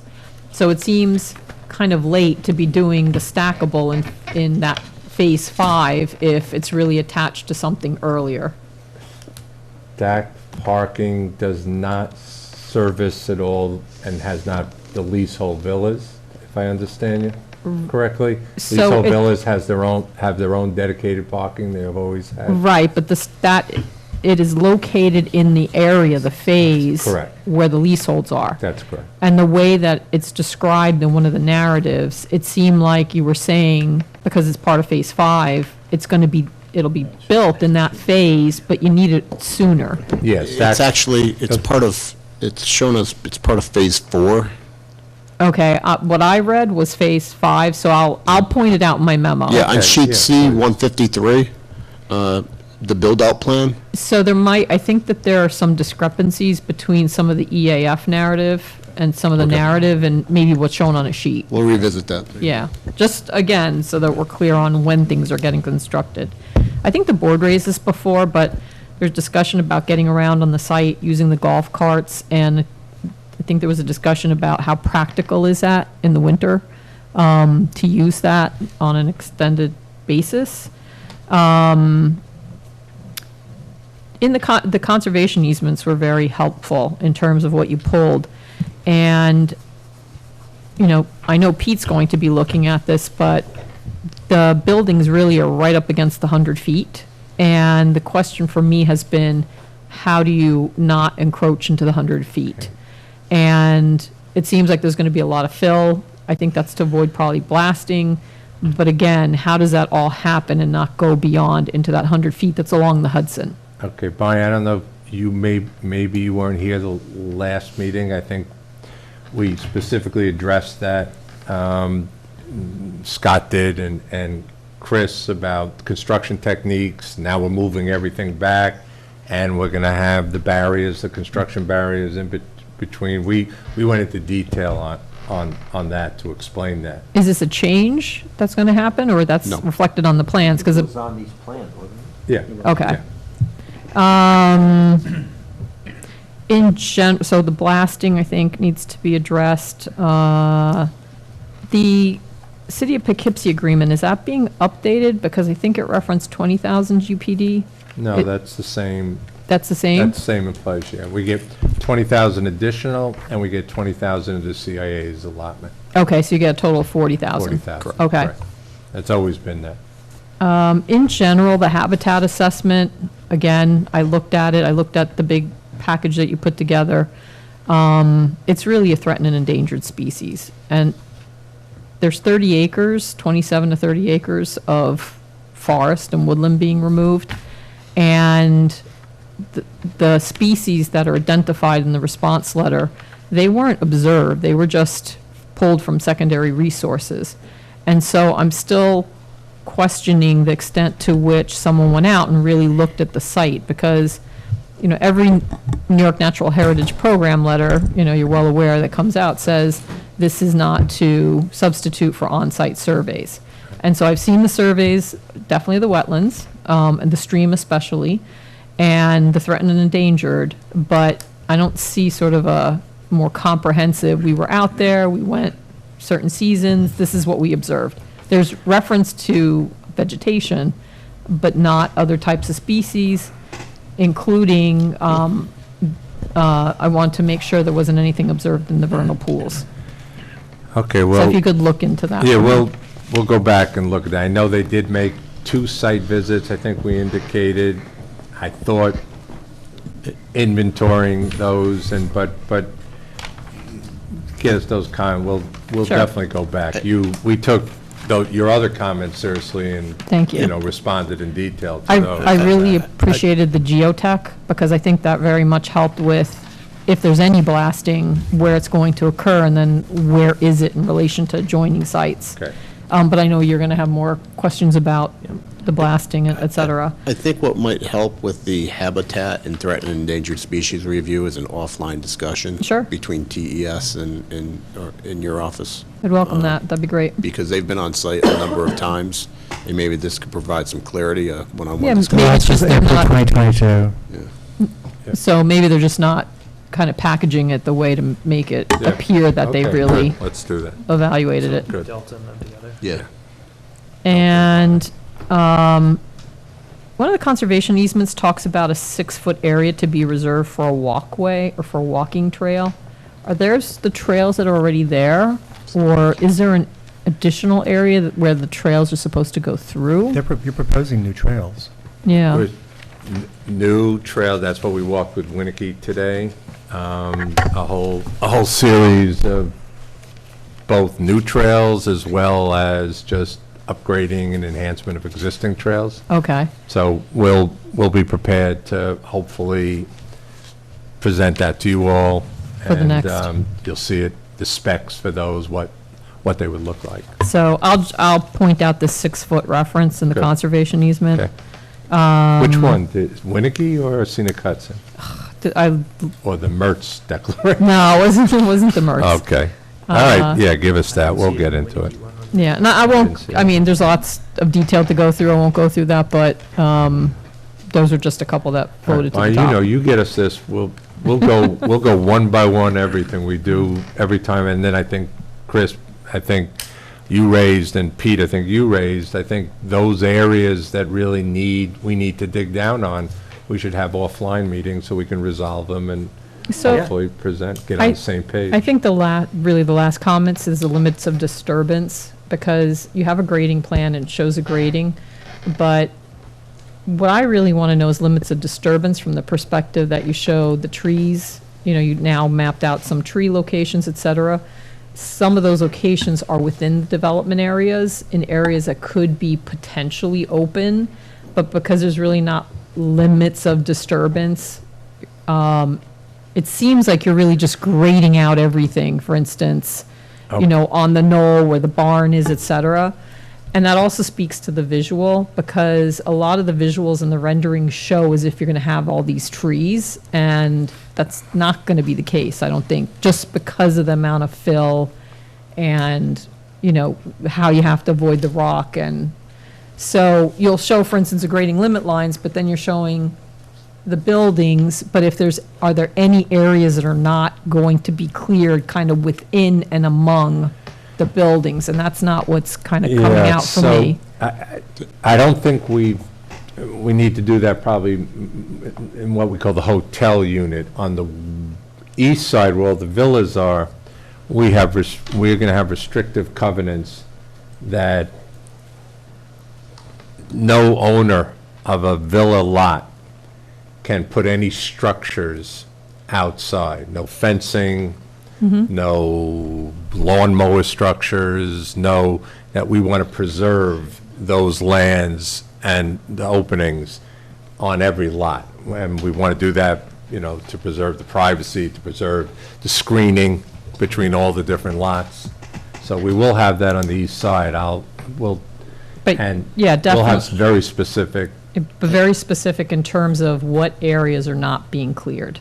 That's within the area that is being developed. So by the barn, by the guest villa. I think what you're looking for us to delineate is you have a certain area of your lease limits, you have a certain area of your disturbance. What within your lease limit isn't being disturbed? No, I'm talking overall, big picture. Basically, You're saying that you're going to clear cut everything for the Correct. most part, right? Yes, we have an entire limit of disturbance on our Right, plans.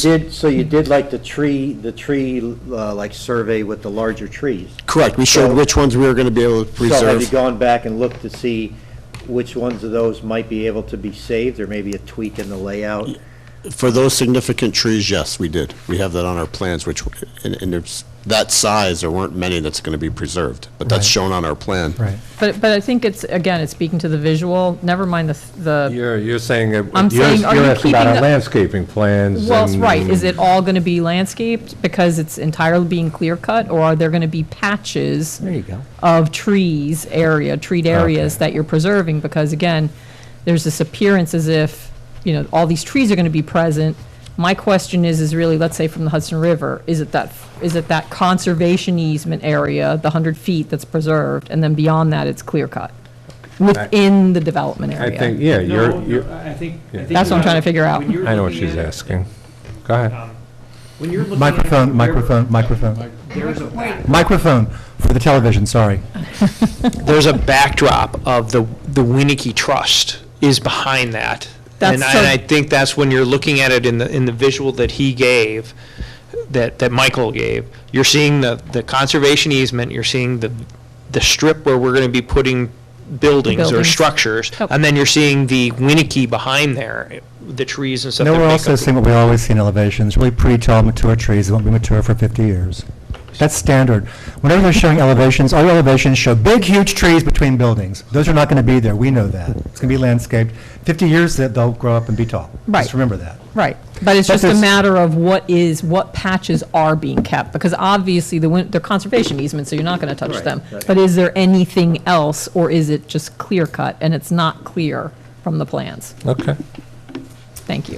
I think that you identified the significant trees that could be preserved, but there weren't that many, No. because they take up too much room, basically, for what's Yeah. being proposed. Yeah, and it's, again, it's not even the trees, it's just what is being kept among the Right. buildings, We'll- if anything. we'll- And it may we'll- not be possible. We'll but- clarify. Yeah. Well, yeah, the images right now are photoshopped into glades and forests. That's not going to look the same way. By the way, Bonnie was here at the last meeting. She heard everything. And Mr. Cruikshank said that all he needed was 3 to 6 feet to stay away from the boundary of a conservation area. And he explained that they would build from the outside in, I believe it was, to if memory serves. Work our way from the roadways in and work back out towards the roads. And our foundations against the easement would be shallow ones, so that's why we would only need 3 to 6 feet.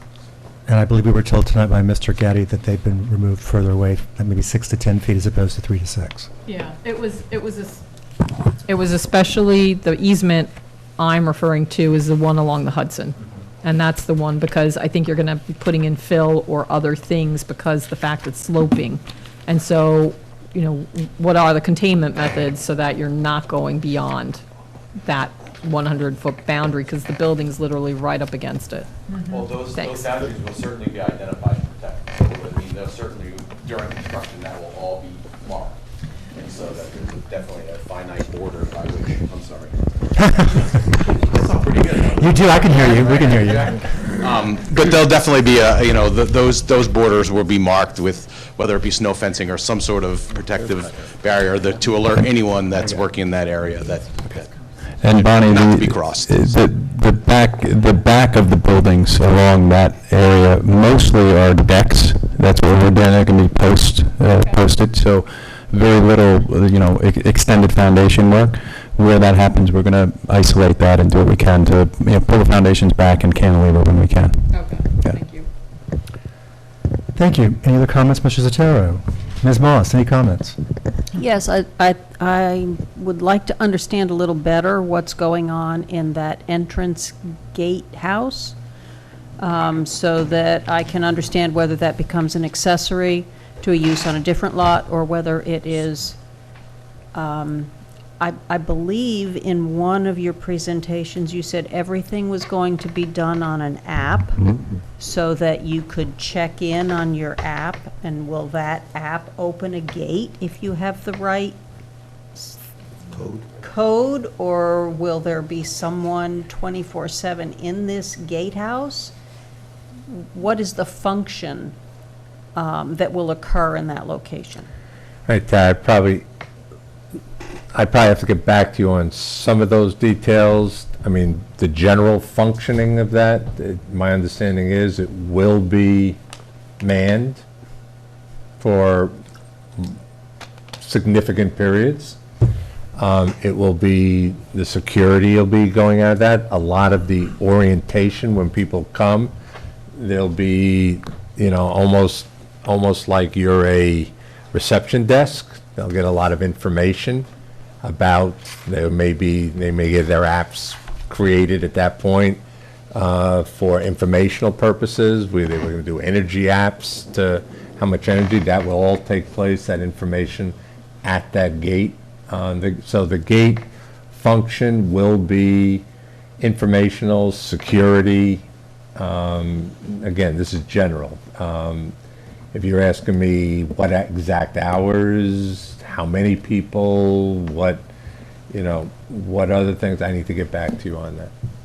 Initially, I'm guessing that there will be a security check-in point for the construction that would occur possibly Sure. there as a temporary use. Yep. So I'll look forward to having maybe an offline discussion with you and Victoria about that. Sure.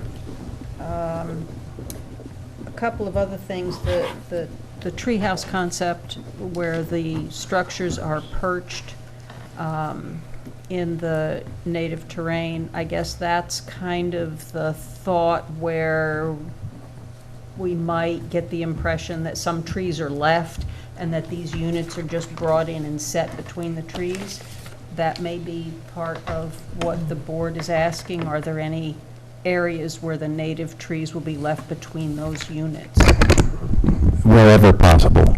That's the goal, for sure, yeah. If we think there are any, it would be nice to Yeah, see a we few. agree. Okay. And where we have to clear, I think, the brush that's there and the way that the landscape works right now, we would want to replicate, and our landscape designer is doing that with, with native trees and bushes and ground cover. So the idea is to make it look like we didn't touch very much, if any. The Winnicke Preserve area seems to have been created because it was a fairly significant, well-preserved native habitat area. When construction occurs in an area, invasive species come in. They come in mulch, they come in on soil, on tire trucks, they come in topsoil that's brought in.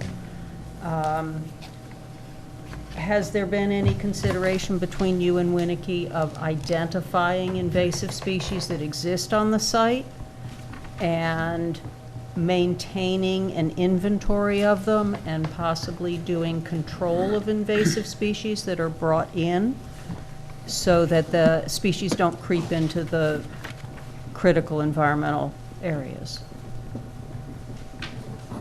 And I'll be looking closely at the species for the plantings, and they really should be native.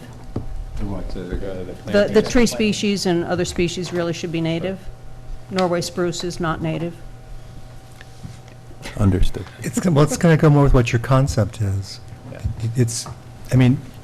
So the board has taken the position in the last 17 years, always, and we still have new members, so I should say this, that if you're in the center of town, then it's okay to go ahead and have very manicured landscaping.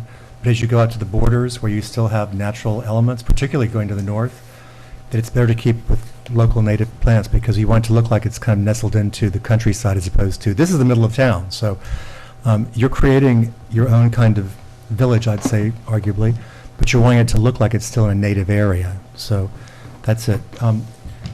Anything else, Tad? No. I think So Tad had a point last time about a mysterious line or a stray line. I don't know if you guys had a chance. It's gone, yeah. Mysteriously. I'm trying to go through things that were mentioned last time. Thank you, Ted. Mysteriously came. So, thank you for providing the case law and the seeker segmentation letter you provided, the application. And Cassandra, because Victoria wasn't here, did say that the use of the gatehouse needs to be evaluated and through TAD, so you guys should do that offline to make sure that she agrees that it can have its own use and it's not accessory to the hotel somehow. That's all. I haven't asked any of the board members about the latest of what they've seen, but we don't have these plans, so do any of you want to add new comments based on what you saw tonight, or wait until we get the plans on the 31st? Well, Go ahead. I would like to just address some things. The green roofs, with that, obviously you're gonna have a landscape architect design those, because it's probably gonna be like an alpine blend of some kind, sedums or something, right? That's what I think they're looking at. Yeah, low root, okay. They're looking at extensive. Yeah, exactly. Then the bioretention. Yes. Stuff. Who is gonna maintain that? Because there is a maintenance to that, if, overgrowth, things like that. Is that gonna be left to a landscaper, whoever you contract? Or is it gonna be part of a HOA or something like that? Or, are the units, if they're sold, are they gonna be subject to some of those costs? No, the operations and maintenance outside of the physical structure will all be under the resort. Under the resort. So the Correct. resort is going to maintain the so if Yes. Resorts, the resort, the Immerso brand, quote-unquote, facilities manager will maintain all infrastructure, all landscaping, all common areas. Okay. Both for the leasehold and all the. Yeah, because green roofs over time. All the building Yeah, structures. it could become it's just an issue. It's another thing to address, I guess, and that's why I just wanted to. Agreements to that effect. It's Okay. all Michael, one integrated microphone, please. resort. There's one down there. And then. I'm done. I'm limiting my comments because like I said, I don't want to get in the weeds on things, and I just want to move it along, but elevations, are you going to, those when you do set up your sheets, are they going to be like, you have different styles in the same basic area, so you're going to show them on separate sheets, the four, north, south, east, west elevation? They're going to all be dimensioned, I believe, right? Yeah, the elevations that are on there now show the four sides of each structure. Okay. So, yeah, that's there, and they're all minor dimensioned. elevations? They're all dimensioned, yeah. Okay. Yeah. Okay. Yeah. And then, what else was it? No, that's basically it. I just want to make sure because, I tend to do a detailed look at it. I just want to make sure that I'm not going to go detail and redline something or look at something in detail and then it changes, the structure changes, it's a waste of time. There will be no changes to the plan. In fact, what I'll do, I promise, I'll just send an invoice to the owner, and they won't do it. My admonitions have went way too well, I'd say. Sorry. Okay. Anybody else want to comment on what you saw tonight? Last thing, are these going to be, are they going to be phased in any way? Like, I mean, the ones that you're going to start with, we'll get to review first so that we can move the process along? I mean, that's... We're reviewing the whole thing. We Yeah. have to review the whole thing. Otherwise, we're segmenting secrets. We have to review Right. the whole thing. Okay, okay. But just as a phase, the hotel unit, the western gets built with all the infrastructure for the leasehold. So that's all sort of... Just so I know what to start on, so I can get you comments. Now get everything. Go with it. Go there. Yeah, yeah. Sorry. I'll stay up late. Anyone else want to comment on what you saw tonight, or wait till the 31st? So let me just go over a couple of things before we conclude this one tonight. Oh, I saw someone new came in. Would you like to speak about this project, sir, back there? Okay, so, just want to know. So first, I believe that I heard Mr. Lapine say that you're going to get some credit for having the green roof. Is that correct? Yes. So that means you have to have it on there. Got it? Yes, we have that in our store. Bellafield across the way talked about green roofs, and none of them are being proposed now, just letting you know. Okay. So they had to go back and revise some information. Basically, I know we're trying to move towards seeker. I think we're getting there. Pete's going to give you details of what he still needs to go through. But as Bonnie said, I appreciate the geotech because I think that does give us information about where you're likely to encounter a rock and have to have potentially more noise or disturbance. I know that Pete last time asked that you get in touch with CSX, the railroad operator, and Amtrak. I believe that you guys are pursuing that. He also, in his latest email or memo, just said make sure that if you do get in touch and have a meeting, he'd like to be there. And on that note, we did get in touch with the person, and they retired. We have a... Track him down at his house? That's next. He said he was watching football. Yeah. Don't bother him on Sundays. Amtrak is looking into who will be the new point of contact. They promised to get back to us by the end of this week. Okay. I couldn't see the changes to the architecture that were maybe too subtle for me with the Hudson Valley sort of as becoming a more predominant style, but I appreciate your responses. 2 comments here. I also appreciate your comments. 2 questions that were brought up last time about the parking, the stack parking, how it would work through snow and rain and sun attenuation. You've changed it. You've added the charred wood to it, et cetera. I'll be interested in looking at that.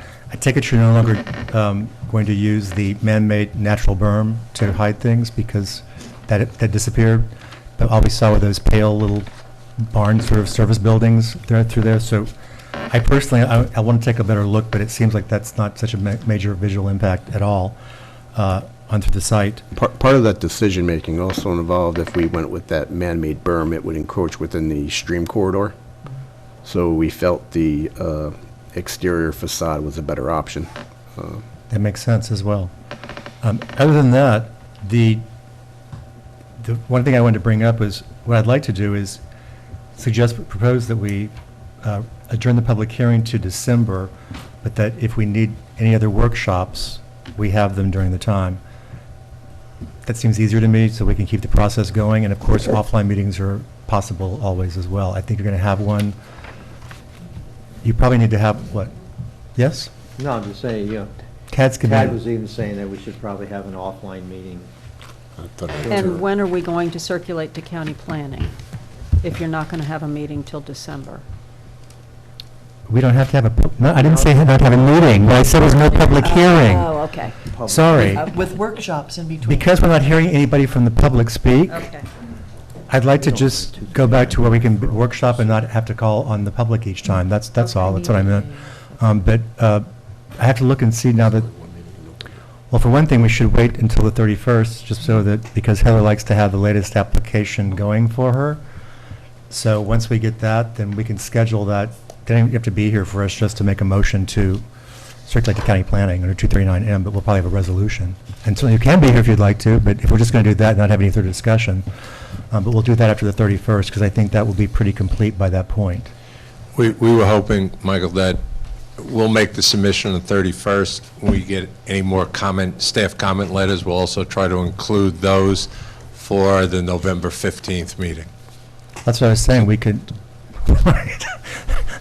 but again, the November 15th meeting doesn't have to be a public hearing, that's what I'm Right, saying. work session. Okay. Yeah, makes sense. Anybody have anything else to add? Woo, this was 2 hours on this application, but that's Michael? good. We got a lot done tonight. So- Michael, real quick, is it possible to put a couple stakes in where that 100-foot easement is located? Are there some monuments there now? The one along, We No, I'm- can do that. I'm We act- can- We can do that. along the 100-foot Hudson. conservation easement. Wait, Yeah, the Hudson. let's be clear, which one? the one that's Bonnie? along the Hudson, Scenic Hudson, 100-foot easement. from the river, yes. Right, Yep. okay. In the Your vicinity big of boss where has you're... joined you behind. He A comes late in to the celebrity, a end. celebrity drop-in late in the evening. In the So- vicinity of where the development would occur, obviously. Yeah, every 50 feet. Oh, it doesn't have to be that much, just so we have a sense of where it is. Yeah. Michael, what did you say to us about any more changes in the project? What you said about it. I just gave Mr. Reynolds the evil eye. Let's see if it works again. So, the plans that you're submitting on, at the end of October, is this a full set, or are these just going to be the changed sheets, and you're going to show bubbles of what's changed on each? I think change sheets. That's fine by me. Okay, I don't, yeah, no. with bubbles to show. Okay. And would you like us to adjourn this to December 20th or December 5th? The public hearing only. Meetings can happen anytime in between. It's December 5th. Okay. I'm hoping that we respond to all your issues on the 31st, and we discuss them on the 15th, and we can reopen the public hearing. December Did I get the wrong date? December 6th, right. 6th. Making a motion to adjourn the public hearing to December 6th. So moved. Second.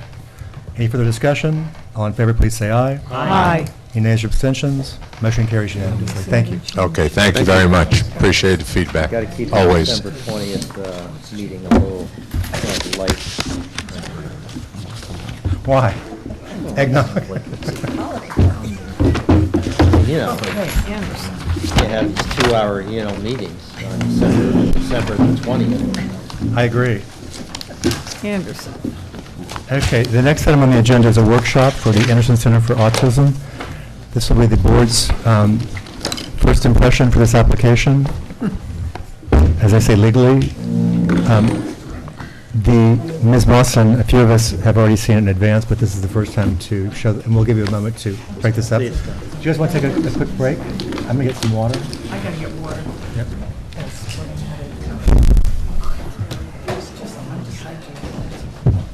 Show me where you get the cup. Ted, just a quick aside. They said that the elevations they presented the last applicants, actually, you're an applicant too, did the same thing. The computer models are not renderings that we are allowed under our code. Those are not elevations that are allowed yet, that they're showing. They're just showing, like I said, computer-generated imaging. Same thing for you guys. I already had it written up, but the model you have for the new Yes. Ellenwood is not what our code would allow us to approve, just so you know. Yes, the architect hadn't been able to It's get us. conceptual, right? Yeah. That's what we thought. So we need the the actual CAD drawing. Okay, we're all back. He was working on it, and couldn't get it in time, and we just really wanted to get the process going, so. It's okay. This is also the first workshop, as I said, for the board. So, Brian, good to see you again. Let me turn it back over to you guys. Yes, Brian Watts from Days Tacosa, here with both representatives from the school. With Anderson Center, they are excited to be able to offer some improvements to the Dellenwood site and the entrance that you would use, the main entrance, to access the property. This is the existing conditions. This is what you see now. This is the existing Dellenwood in the southwest corner. This is the primary entrance. This would be the secondary entrance on the northern end of the property. Somewhere in here, this is the existing, again, the existing primary entrance, right here on Route 9. Existing stone entrance walls. There's a little sign here that says Anderson School. This is all landscaped and curbed. This is the existing Dellenwood house. Sits up here on the hill. This would bend the main drive-in. This is the sewer treatment center, parking for the site, and this is just driveways and sidewalks up into the facility. Let's see, which one have we got here now? So overall, again, they're looking to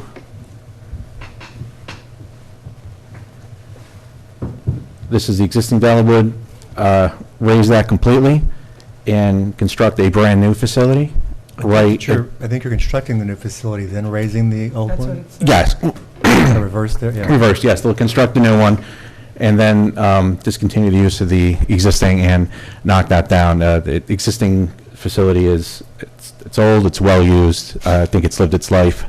It doesn't have much left to offer. Anything else? We did what we could, but. Are you saying it's not useful? It could be, but not for anything for Anderson. Perhaps some firewood. Okay. It's a haunted house. Low admission price. And the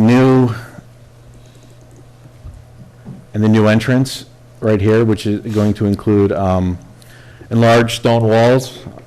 I have the hard copies there.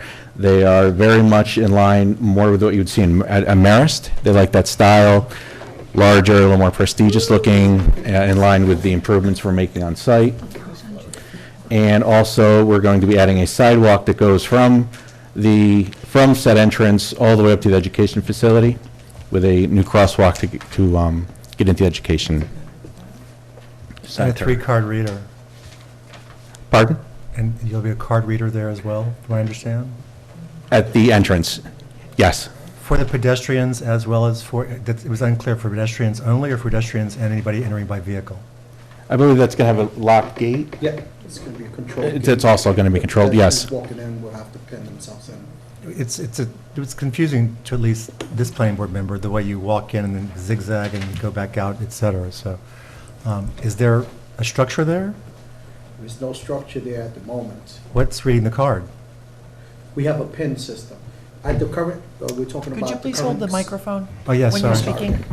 Are we talking about the current conditions on campus No, now? I'm talking about what you're proposing. Oh, what I'm proposing. It says in the narrative, a 3-card reader. That sounds like it would require some kind of electrical system out there and some sort of machine to swipe your card through. Yes. I didn't see any details of that in the plans. Right, we haven't got to that point yet. I think that's coming. You need to show no offense, we can't approve things that you don't have all the details. So it's good that you're getting this started, but we have to have a complete package at some point. Understood. I think we had a very preliminary, but we did have a just a functionality picture. We'll update this with the actual renderings, but we wanted to get that in there just to have a little bit of idea. So that's showing where the passenger vehicle would go through? A passenger would have electronic gate, and we'll have a locking for the pedestrian walk on the side. And is there some place where the passenger would, like, swipe a card or put a card up? Is that shown? Is that? On the plans? Is that to the left of the vehicle, in other words? Is there? Yes.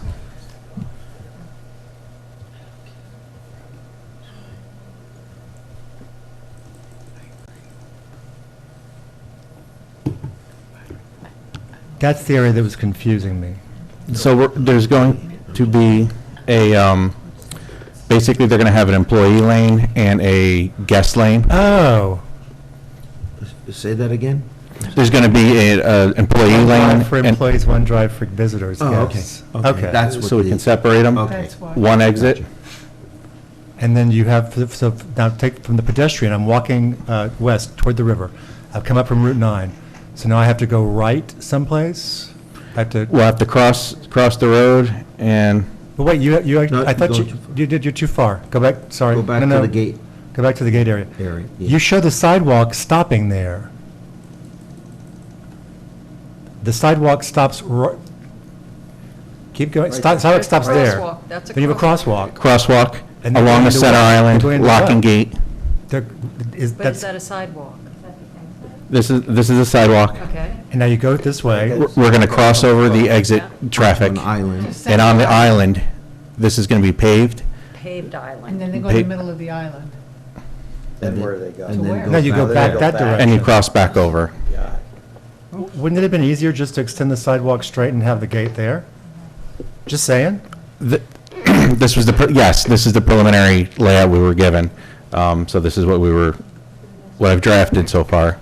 So the sidewalk, is this anticipated that residents will be using this or visitors? Use employees, staff who take the bus in Yes, would be approaching for that. lots of bus use. And that's a crosswalk there, so is that also a drive lane, though? You're crossing traffic It's the twice. exit. You're crossing It is traffic an twice. It's an exit Yeah. out, right? Okay, yeah. Crossing to the island and then crossing back over.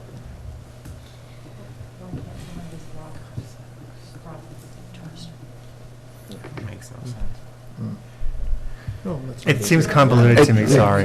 No, that's fine. Does that mean that there's a gate all the way across all those aisles? Yeah, and there's a fence. There's currently the existing fence here. They will maintain the fence to the extent possible.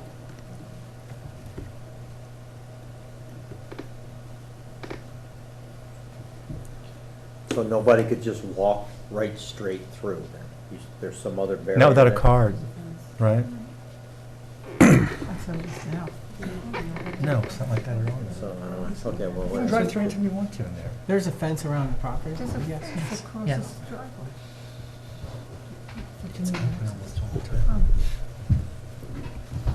Your current setup is if you pull a car in, the gate opens, right?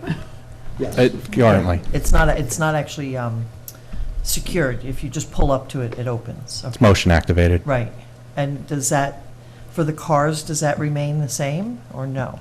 They're going to have a card reader, is the intention. They're Okay, going so to, you're gonna, okay. they're going to have to A card have reader some for kind of employees. identification to get the No, for vehicle through. cars. No, for employees who are driving in, there's two lanes. One is employees, the other is guests, visitors. No, I'm asking right? about the entranceway, at the very entrance where you have you're showing the gates That's- right off of Route I 9? think that's decorative. No, not Oh, okay, so there's They're no, gone. there's No, they can get so swing. far as I these see what split you're out saying. lanes, and they would have to, So you're gonna have a turnaround, probably, right? So if somebody pulls in there By by mistake, Totally. we will show that when we go through the traffic movements, because we haven't shown that, Yep. anything like that yet in going through this. Sorry, we're just peppering you with questions. No, that's fine, while we're here. When we were doing this at the agenda meeting, it was all, we have questions, we have questions, we have questions. So if I'm a guest or a visitor, so I go through the far right lane or the middle lane, whatever it is, I don't have a card because I'm a visitor. So what happens? Microphone, please.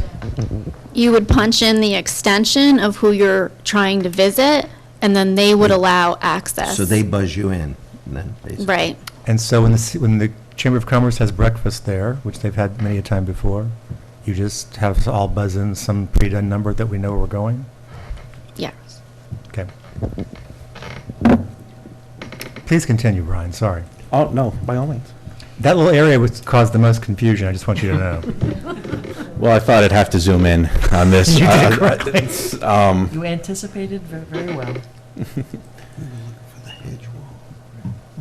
So once we got this nice new entrance, hopefully you've got the right number and they like you and they let you in, we'll be able to get to the new Dellenwood. This was the location of the existing building. Again, this is the existing drive-through. You would, this is the existing path that goes through here. You can kind of see the grading here and the lines where the road is existing in the parking areas down here. The new building will go just north of it, and we're going to try to nestle it into there's two kind of peaks here. So we're going to try to nestle it in there, use as much of the impervious area that's already there, and redevelop it. The expanded parking in here, so most of the cutting will be to knock this ridge farther back. We're not showing any kind of curbing at this point along the eastern parking, hoping that we can do like a sheet flow into a stormwater function at the end of the dry parking spaces. The area that is channelization islands will be curbed as they go close to the building. So we're showing the curbs up through here and this island.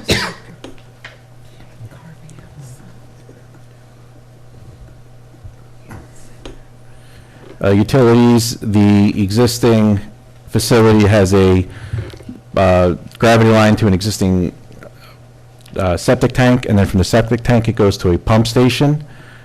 This is the existing pump station where it is the treated effluent is pumped to the treatment system, and then the discharge from this is for the entire site, is pumped back through here, and this is existing, back around behind where the proposed Dellenwood is, all the way to the discharge point before it goes over to the river.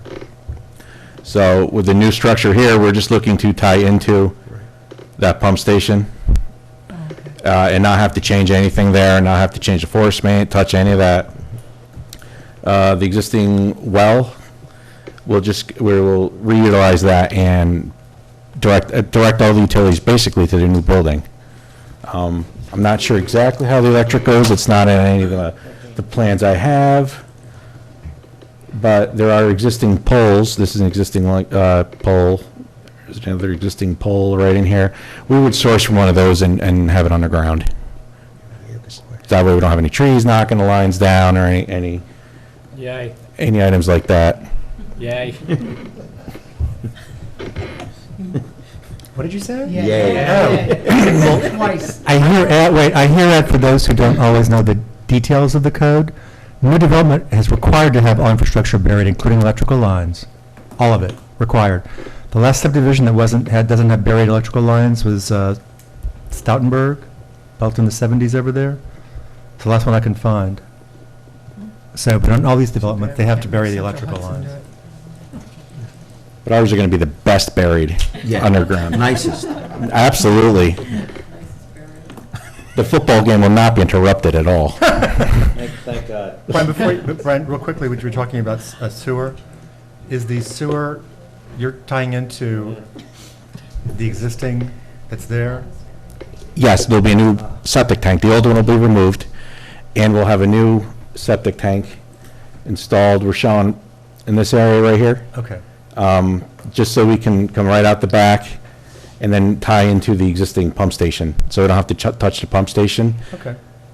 It's not a injector system. This is treated effluent. So it's treated through the septic tank first before it's pumped. It's smaller lines. Okay.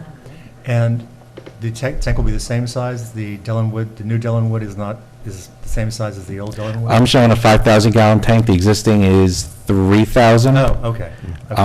It's easier to go smaller if you have to than to start small and then end up having to go big. Right. They should be able to service this back here. This is a proposed greenhouse. It's not going to be built now. It's a future proposed greenhouse. They just want to show that now. I'm showing access. I am anticipating access from the rear. So this is a deck from the ground floor. You would, stairs of some sorts to go from here. This would actually be a basement. So this is why I have such a large flat area in the future. If they have some way to have to get from here to there, Okay.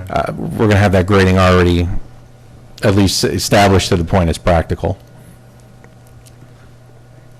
Our ADA parking would be right here close. Hop right in here as needed. That's soil erosion control. Again, while they're building this, they can utilize all the existing access through here, construction, entrance, plenty of places to stockpile off to the corners. Once this building is partially knocked down, they can use the parking and everything in here and stage everything. Standard details. Master plan, we'll have a new master plan with this that includes the revised Ellenwood, revised entrance, and that also reminds me I neglected the trailer storage. Oh, boy. Here we go. There we go. That's what we were I'm looking trying to for. sell you at the beginning here, and it gets you at the end. 20 minutes, yeah. So these will be the most beautiful trailers you've ever seen, or not seen if they're hidden properly. But the school it's pretty dense, and there's not a lot of closet space, if you will, for desks, chairs, furniture, extra plotters, printers, all the stuff that they have throughout the campus for an educational facility. So they're looking to install right here 10 container, picture like shipping container style size. What along. size? They're eight Shipping feet by 8 by 40, I think. 8 by 40 on these, close to the main building, so they can, all those extra items, they can store them in here, out of the way in a secure location so no one can get to them unauthorized. The Verizon tower is right here. I believe this was already approved. That's That was approved. the last project. Yep. We don't, that's a misnomer to call that a tower. It is a Telephone pole. telephone pole with, No, it You is. clearly haven't been watching our agenda. I have not. The reason why I mentioned this is because I remember Stina Cutson said, I was over on the Stina Cutson property across the way, and when I looked with binoculars, I could see that pole, and I went, really tough visual impact that everybody can see without binoculars, right? We've got a couple more. Where are those other? You have two by the parking lot. Those are smaller, 8 by 20. Anita was supposed to. Yeah. There we are. Yeah. So small. See, you're not even going to see them. I Yeah. mean, nestled in here. Wow. Well, nobody sees anything because of the grade change from the road where you are. You see the top of the roof. Yeah, that's about it.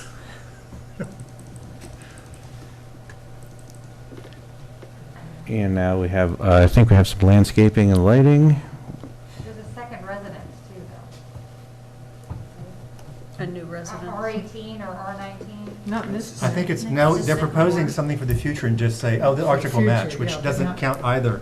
You have to show the architecture if you want us to do it Which now, one's or you come back in for a Sycamore? Oh, second this? amendment. Yep. We can't approve just words, we have to approve the elevation, that's all. Or we can do I forgot my glasses. You're going to have to forgive me. They all kind of blend in. Also why I need to zoom. I can find Oh, it. he's got it. Straight. Right, right in here. Yeah. I'm guessing that residence is going to have a pretty good phone service. Located right in the middle. Again, you're not going to, shouldn't be able to see this at any No, it's any just, point I'm anywhere. going to point this out again, Brian. The code requires that if we're going to approve a building, we have to see the architectural rendering. We Yep. can't approve something that just says, it looked like everything else, because what does that actually mean? So either just show it as a footprint for the future, and you come back in when you want to get a building permit for the building, for And the then show us structure. the elevations. Right, and then show the elevations then, and you could ask for a site plan waiver at that point.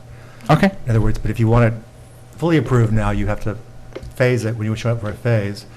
And I'm guessing you don't know how many years that phase is going to happen, nor for the greenhouse. So I'll tell you now also, under the way the code is written, you have, a year to start and 2 years to complete. Even if it's phased, if it hasn't been completed in that 2 years, you have to keep asking for the extensions. That's all. We routinely grant the extensions if they've been approved. I'm just, Right. oh wait, there's no It's just attorney not here. on- It's just not on our tickler file, it's on your tickler. Right. We won't tell Victoria. I know, what I should have said was, is that, it's not that we routinely waive them, but unless there's new information that emerges, we routinely waive them. Oh, you know what? These came in from, Legal. Well, we usually do it at the recommendation of the zoning administrator. okay. So we do have our planting schedule preliminary from our landscape architect, Jim Sonic. Which actually looked pretty good. Again, we're looking around the corners of the parking and the little islands and curbs to have these vegetated. We're going to try and get a couple trees right at the edge of the parking, but again, we'll have to coordinate that with the stormwater. When we get through the SWIP, we do need a SWIP.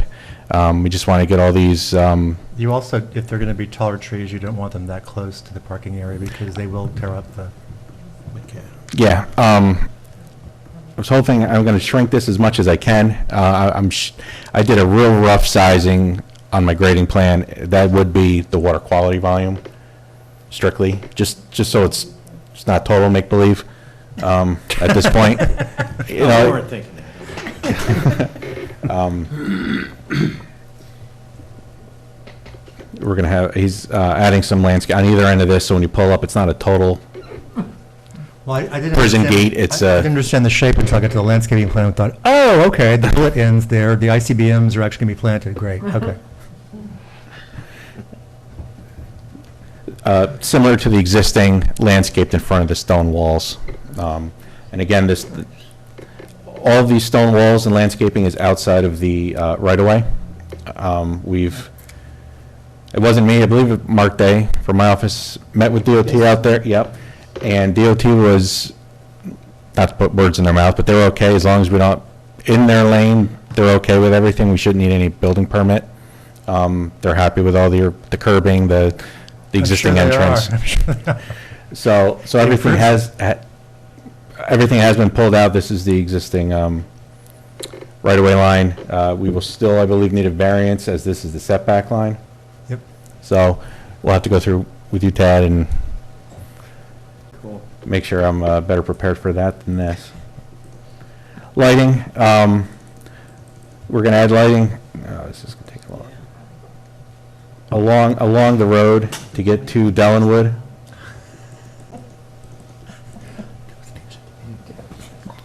They're the same type fixtures that are out there now.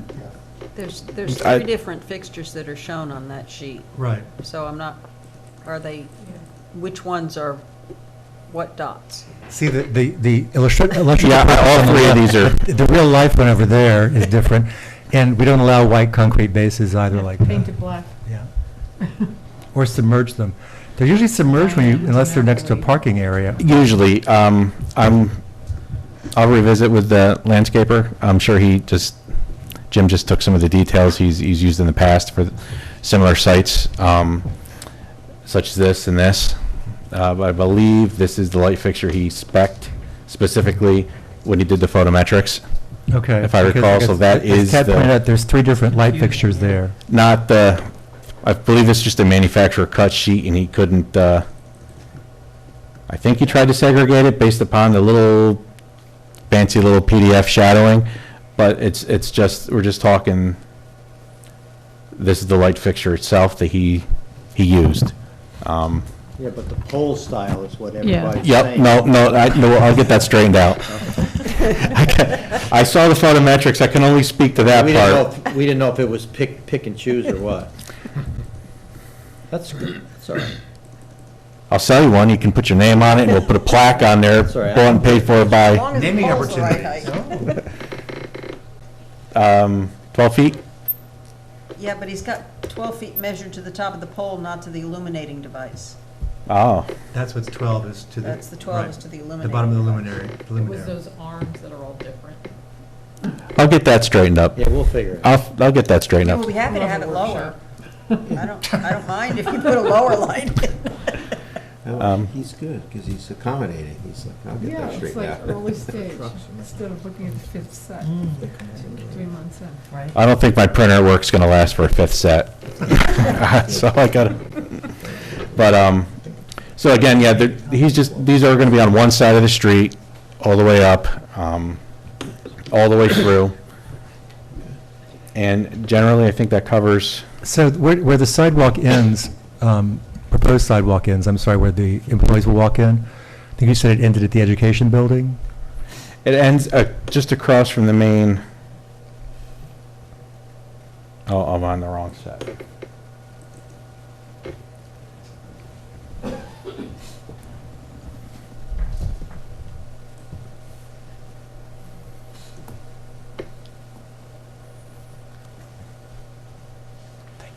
Yeah, we're just gonna zoom in here.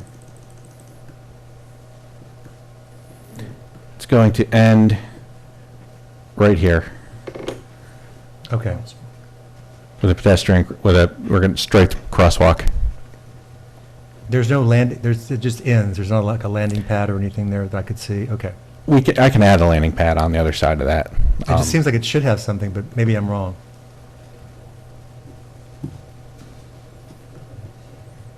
That should be fine, I'll just double check what's immediately there. Okay. I don't think this went into quite that detail in the survey. Isn't there a sidewalk on the other side of that? No. To the left? Yeah, if you're coming up the sidewalk, instead of going across the crosswalk, isn't there a sidewalk right to the right of it? Go to the right now. No, Across that. right there. Up, up, Up. up. Other Yeah. side of the road, To there, the other building. right there. Yeah. Right there. yeah. Right there. No. Isn't there an existing sidewalk there, It's like an Jose? apron to kind of like contour the grass landscaping area. Oh, The okay, kids used it. And the kids use that, they follow the pattern, okay. so yeah. With anything else, path of least resistance when people are walking. We know, don't take the path anyway, you go through landscaping or anything if you need to, so. Right. I mean, Anything else, I don't Brian? think we have golf cart service or anything, What about traffic do we? movement? No? No, come on. What Traffic about movement? traffic movement? So Once- I've pulled in there and I'm like, oh, I'm in the wrong place. How do I get out of there? Going up to the gate. You don't. I'm gonna add a traffic movement, we wanted to get the details Oh, okay. preliminarily here, Okay. kind of squared away I and thought make, you were going to show us how, all right, it needs to be added. there's some things that still have to be added to this. Stormwater is the first thing off the top of my head. If everyone's happy with the grading and stuff, that helps a little bit, but we can make those changes early on right now and get them out of the way before we send this off to the world. Got it. So anything else you want to present tonight to us? This is it? Consultants? I think that's it. I mean, if you want to see the cartoon rendering, I could put that up there. Sure. Oh, you mean of Dellenwood? It's on there somewhere, right? I mean, We saw Yeah, them we saw here, that. we Yeah. saw them. We have them. Yeah, we have. this is proposed, this is what's existing. I mean, it shows us the scale and stuff, so, I mean, but it's just, but we can't really. No. Yeah, and I understand, you just did it for, this is what it's gonna look like. And because you have no measurements, does this exceed, I mean, Tad needs to get you to do variances, does this exceed the maximum height of a building allowed in our town? I don't, Because this is a pretty big building. It's 3-story, 4 if you look back in the back where you have your walkout it's basement. 2 with a basement, 100 square feet. 2.5 with a basement. 2.5 is what I'll call it. So the dormers up top are fake? That's on a 3rd floor? I believe they are fake, correct? They look Yeah, they're nice. fake. I shouldn't say fake, they're decorative? They're very decorative. They're decorative 'cause they add a visual element of interest to it. They broke up that roof line so that we have something to look at. No, I agree with you. It's a massive structure. Listen, when you compare it to the existing Delaware yes, and it's- this, that's why I asked about your septic capacity, 'cause I was like, wait a minute. It's like triple the size of what's there now. So, but it looks pretty from How many? an initial look. And I should add for the audience and everybody else up here, when Ann and I first started, this was still kind of a Dickensian-looking place, and it doesn't look like that at all. It's bright, airy, fun, nice. The campus is gorgeous for students. And this is one more really nice addition to it. So when I saw it, I was like, I got excited, actually. It looks a lot larger than 5,800 square feet. I'll double check the numbers. Is that the footprint? I don't know That's the footprint, it's not the, If you keep going- it's not each floor. Yeah, and if you keep going, Your total. go to the next slide, go to the next That's slide. the You can, footprint. next one, sorry, after that. Yeah, well, that's Next one. misleading. Oh, it's There you the go, footprint. look. You can see like the steps going down, et cetera. I mean, it's a pretty big building, but Yeah. believe it or not, the zoning code, back in the purpose of the districts for this area, this district, calls for structures to be manorial. Most of the residents that we see are not manorial. But when I saw this, I thought, that's a manor house. It looks like what it's supposed to be like. Tad's agreeing. I mean, this looks nice, Yeah. but we need real elevations. No, yes, I agree. I waited as long as I could. That's They didn't get them to me, I was so upset. I'm like, I oh. gotta tell you something, when this came in, I was like, what Anderson Center project? Cynthia goes, you were in the meeting, and I went, oh, wasn't that a while back? I came flying in here about 3:55 to drop them off, waiting to the end, and the door was closed because you had no water. And I was like, oh my God, like, Okay, Ms. Franson, any preliminary comments?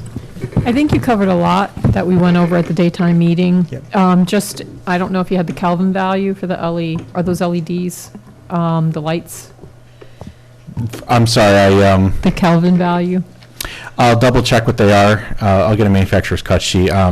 Pretty sure we can select those to be either 2,700 or 3,000. Okay, I don't think I've spec'd more than 3,000 for anything anymore, really. And then this is somewhat aside, there's a reference in the REDC, I think y'all got $310,000 for a restoration of a carriage house. Is that what this is? Do you know what that's related to? Grants to construct this? Is that a restoration or it's being demolished? That Delaware is being demolished. This is brand new. So I don't know how the wording is. I don't have the wording. Yeah, it was for Microphone. Global Institute for Autism, something to that effect. It's Anderson Center for Autism. I'll definitely look at the wording on how the grant was given to us. and- Yeah. The only reason I bring it up is that if you're going through that process, I don't know if it has to come in front of the planning board. And if so, then should make sense to do this all together. But it was What an do you mean? REDC grant that was awarded in the end of 2022. And what carriage house is being renovated? Do you know? It's just a carriage house. I didn't, Well, this wasn't isn't even a, sure there this is was not a one. carriage house. This is an actual residential building. Yeah. The original plus the new one. So, yeah, if you could just, Yep, thank you. we'll get that to you. Pete? No, Ms. nothing Moss? yet. Ms. Moss? Yes, I think the existing entrance wall signs used to have Anderson School or Anderson Center individual letters on the Yes. wall. Are you going to carry those letters through onto this wall, and if so, show them? There will be signage, we're going to show them. I don't know if that's, do you want specifically? And we're currently working on the signage now, but we'll have that for you, the actual design and layout of how it'll look. Because there's a limit to the number of signs that you can have, so you may need variance as part of that. I don't remember what the existing variance is that you got, whether it was for each side wall, but then there's the hanging sign. So we'll have to pull that to see if that variance will come forward. I think the hanging sign is going away. It's going away? Oh, Okay. I mean, it looks more like a real estate sign if you're It going does, super fast actually, anyway. it does. But it does catch your eye when it's trying to advertise that you've got the special. Sensory garden. special. It's actually not a bad hanging. No, I thought they used that when sometimes there's like I don't know, craft fair or there was something. that they would hang outside. I don't know. Oh, like just temporary? Oh, we did? Those are temporary signs. Right. That we get permits for, but But they're not attached to the hanging thing. Temporary signs do not go before this board. And there is an existing electric sign, a digital sign. I didn't see that on the existing conditions. Where is that, Tad? It's inside the property. You can't see it from Okay. Route 9 clearly, so it's not a sign that needs your approval, but it should be on the existing conditions. You clarified that the property line shown is the DOT right-of-way. It's the same location? Yes. Okay, so you won't need anything from DOT. For the wall that's being constructed, we talked about height variances and how far back you are, and whether it's over 6 feet, that's where it'll need the variance. The wall also will need details like, is it brick, what the color of the brick is, what the cap is, that kind of information. Michael said the card reader. Have you contacted the fire department about how they will access through these gates, and are they wide enough for the fire trucks, or will they come in the other entrance off of Anderson Drive, or whatever that other road is? We haven't contacted them I'm yet. guessing we're gonna Yeah, I mean, need yeah, information from them about that. The landscape plan does show curbing. No. It does not show sheet flow into the stormwater. So you'll need to coordinate the landscape plan. And there's a requirement for a percentage of landscaping within the parking area for parking lots over a certain number of spaces. I think you're lacking in landscaping within the parking lot. It averages out to about every 12 spaces, and I think you're like 17 or 18 spaces in between. We'll probably seek a variance on that, only because we're trying to minimize our impervious creation, because the more impervious I create and the more I have to treat, the more I keep chopping more. It's kind of a self-feeding animal there. So I'm hopeful that given it's densely vegetated in between where anyone would really see it, that would be. We'll have to The look ZBA at would where be- it is in the code. There may be a provision that the planning board can relax a standard. It just depends on which section of code that Oh. appears in. It's it's the standards we can relax. for So practical the purposes. request would have to go to the planning It doesn't board? need to go We to had the- to for the shopping Yeah. center. It doesn't need to go to that does not need a variance, a dimensional variance from the ZBA, that's us, sorry. So we need an official request. And I think It's relaxing a standard. a request to relax the standard, and that one will come from the planning board. I think I noted another variance that I found somewhere. When I went through your notes, it was wall height, or fence wall height, whatever. You had potentially signs. You also had a question about whether the existing Dellenwood was historical? Right. Is it not?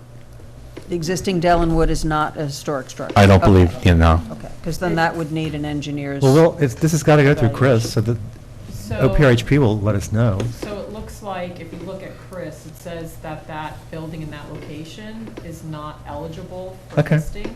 But that's what I meant about the REDC grant. It says that it's going to be renovated and remodeled as opposed to tearing it down. Well, it's not being, It doesn't look like it's being, no. but you're gonna tear the existing one down? There's nothing in there now? No functions, or there is? There's students in there now, that's why we can't demo it until the new one is complete. Because students live in there. So does the plan show both of them side by side? Bonnie, for us? microphone, please. Oh, Sorry. Does the map show both of them at some point, side by side, where they're going to be, or, and will it continue to be used while it's under construction by the kids? Yes, yes. Yeah. They only tear it down after the new one is completely built and sealed. Okay. I can, as part of the SWIP, I will have to show a thorough, I think, construction plan there to how we're going to maintain both access Yeah, and safety. and safety. Yeah, that was and more so- So I'm going to include that as part of the SWIP. Okay. The construction sequencing plan and everything that's going to be required. And it will be in part of the plan set as well, anyway. Thank you. And by the way, go ahead. The force main goes to your sewer treatment plant? Yes. So is there additional flow that you'll need for your Speedies permit coming out of that plant or not? I have to go back to the numbers. I believe we do have excess already in the Speedies permit. So that'd need to be in the file Well, at and some the point? health department will, I mean, as part of their, like, review of this, that's something that they're gonna check too, Okay. Speedies. That was not too long ago. I think that was all remodeled and redone. Actually, I think It's within my memory. we did it, I yeah. remember, yeah, it was done. Time here, but that's been 20 years, 23.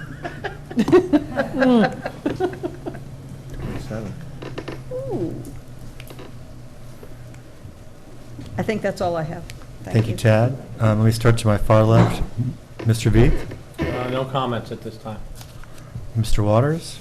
Just we talked about the elevations, but dimensions, height and width of things, We'll have scaled. color, we'll have material selections, Materials. dimensions, Okay, good, yeah. all that. Yeah, okay.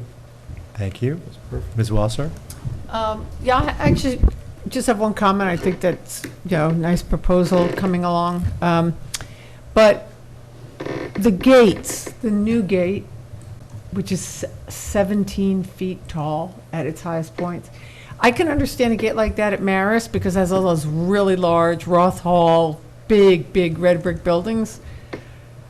When I go by the Anderson Center, it's mostly trees and greenery. It's very subtle. It's all protected and hidden. So my only comment on the whole proposal is I don't like the mass of the gates. They look huge for something that you can't even see behind it. And listen, if it's allowed, it's allowed. If I'm just coming, I think it's a lot. Does that need a variance? The gate height? That's If it's included? within the 50 feet, yes. That's what I thought. So I thought about that too. Is the sensory garden still there to the right when you first walk in? That's not really there anymore, is it? I don't, no. That's what I thought. That's because there's no way for students to get there safely. That's why I thought when you had the sidewalk, maybe they were going to go back over there, and then I drove by, I thought, no, they're not going there. That's for somebody else, so, okay. 17 feet is more than 1.5 stories. Mhm. So I just don't think it fits the property, but that's my opinion. Ms. Dexter. Interesting comment, Stephanie. Because what I was thinking is, like, if you go on River Road in Rhinebeck, I think, is that there are gates, and there's absolutely nothing. Like, it's all woodland and open farmland and fields and stuff, and there's... Oh, Ferncliff? Yeah, we're Ferncliff, that road. Oh, those And there's gates some- aren't 17 feet high. No, but they do indicate that there's... Something back there. Like there's something substantial behind them. There is something substantial behind them. Yes. And there's Robert Duffy, something- who is the CEO and founder of Marc Jacobs, the fashion line, has a big, huge Astor Place back there, or at one of the outbuildings of the Astor Place. Right. But that's what I was thinking of, is that this is because at first I was thinking what you were thinking, and then I'm like, huh. I don't object to new attractive Yeah. gates. I just, now next time I go down River Road, I'm gonna have to look at the sizing of those. I just felt like this overwhelmed me for Yeah. what the change is. What? You have the drawing? Yeah. But it's nice to see you, again, taking care of, something that needs to be taken care of, and it looks like it's going to be gorgeous, that new building. It will be. And just the general improvements, bringing it up into the 21st century, and I can almost, I guess one of my questions was, would you actually have badges, or would you might have like IRs, or whatever they call them, where if you work there, you're wearing something and it knows that, and you walk in? Easy pass for employees? There you go. That's a good way to describe it. That's good. It's, I think once they finalize what technology you think would be most appropriate, that'll coincide with, get you a better diagram, and if we do want to change the gate on the side, so it's a straight shot through.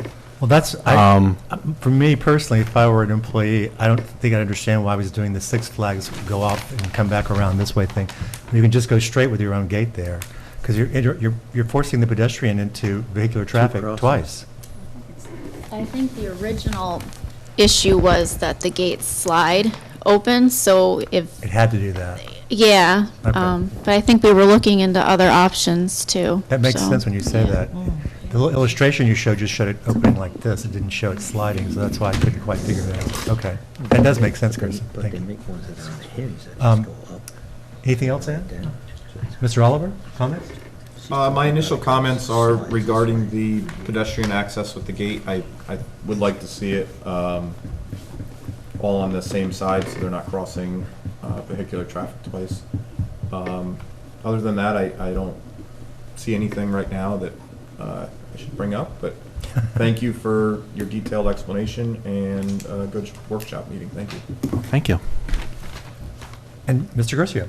I have nothing to add. So I think you've heard most of the comments, and let me just also reiterate that I think this is a great investment into this community. As someone who used to go, I think I was one of the first people from this town that wandered through the darkness to meet Neil to say, how do we get some of the students involved and come back into the community from way back when. And since then, there's been a nice integration because when I first moved here, it was just called Anderson School, and we were all like, what is the Anderson School? And no one seemed to know. So the name change helped, but then there's been different methods that you've gone out into the community since. And I think I certainly appreciate that. We do need more details. Obviously, you heard like the elevations, as you know, materials, colors, et cetera.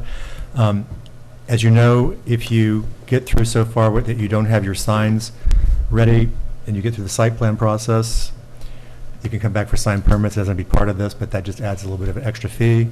But Tad is right. You should show as soon as you can what you're going to have there. And I think that as soon as you get us a little bit more of the details, we're ready to circulate to county planning. Yeah, I mean, I think that Bonnie and I will both do a review, and then we'll comment on the EAF, and then we can circulate. Yeah, so, because that's, the This first is one that thing. seems easy enough that I think that we can circulate for seeker as Yeah. well as county planning at the same time. We just have to have the details.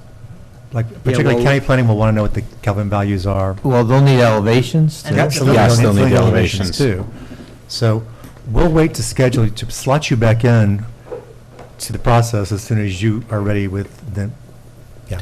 So, I'm hopeful maybe by October 31st, because the architect, my understanding, has been working on this. You would submit the new.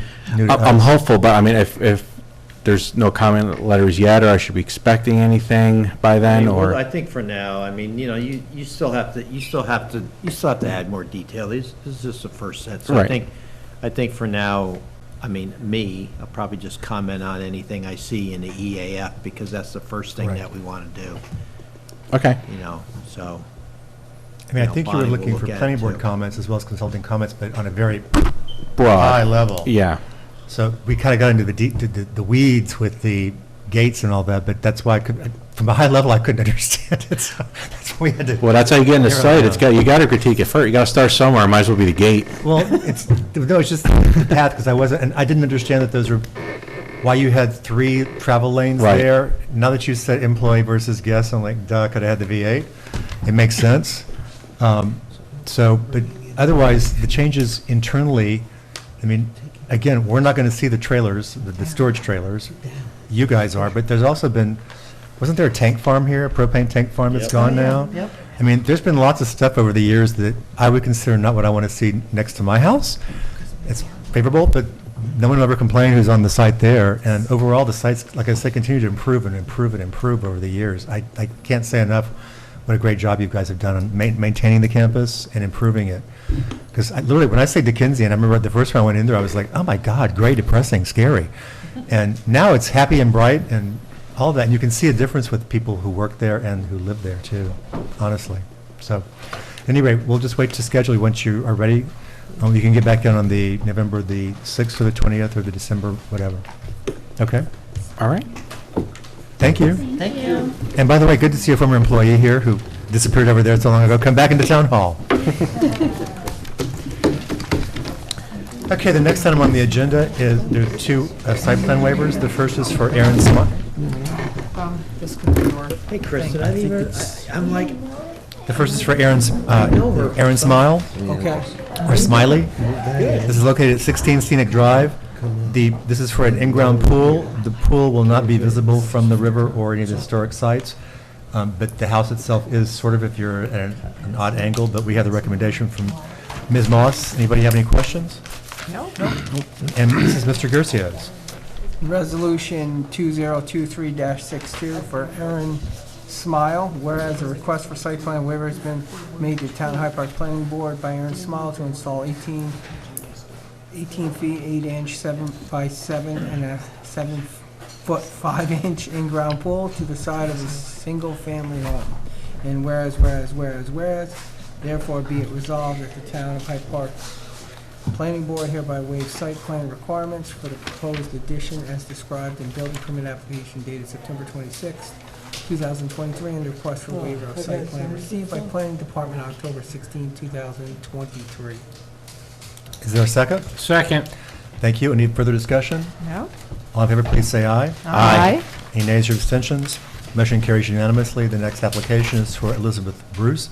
This is also a site plan waiver for an approval of a rear deck and some interior renovations, which includes, I believe, fenestration, windows, not to get too fancy. This is located at 17 Kirchner.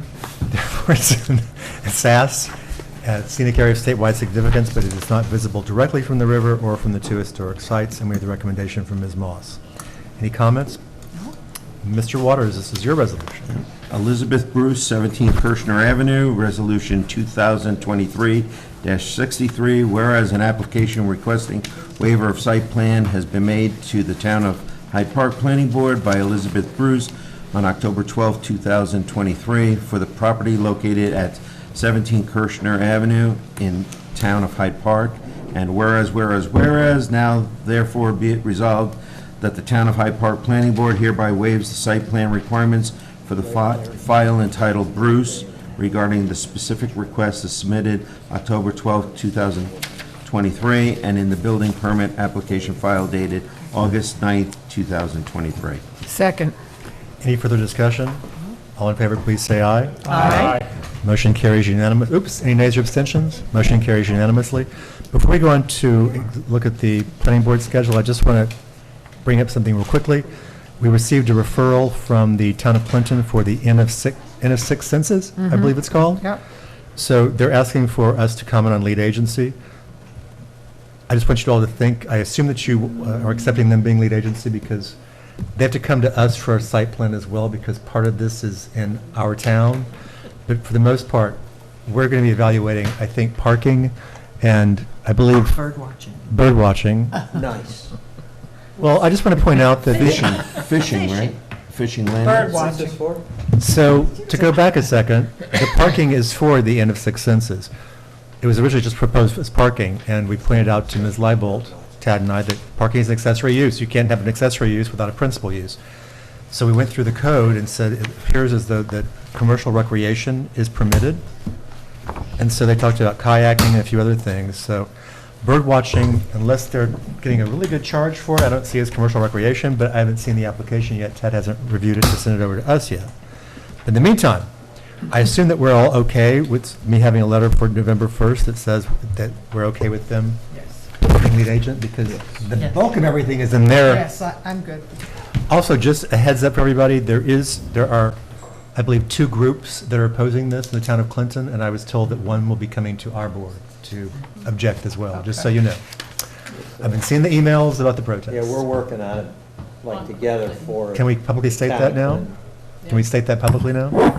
So I will say that Nelson Pope and Voorhees is retained by the town of Clinton, and I'm less involved than our principal planner, Bill Brady, who's regularly involved, but we You're both working for the are. municipal sides. It would be a conflict if you're working for the applicant and Right. municipal. I just side. wanted to disclose that, and then Pete. Yeah, and CPL is the same, we're the engineers for the town. I have one of our other engineers that are working on it, but I'm supervising them. I mean, I did try to tell one of the more hysterical of the people that contacted me.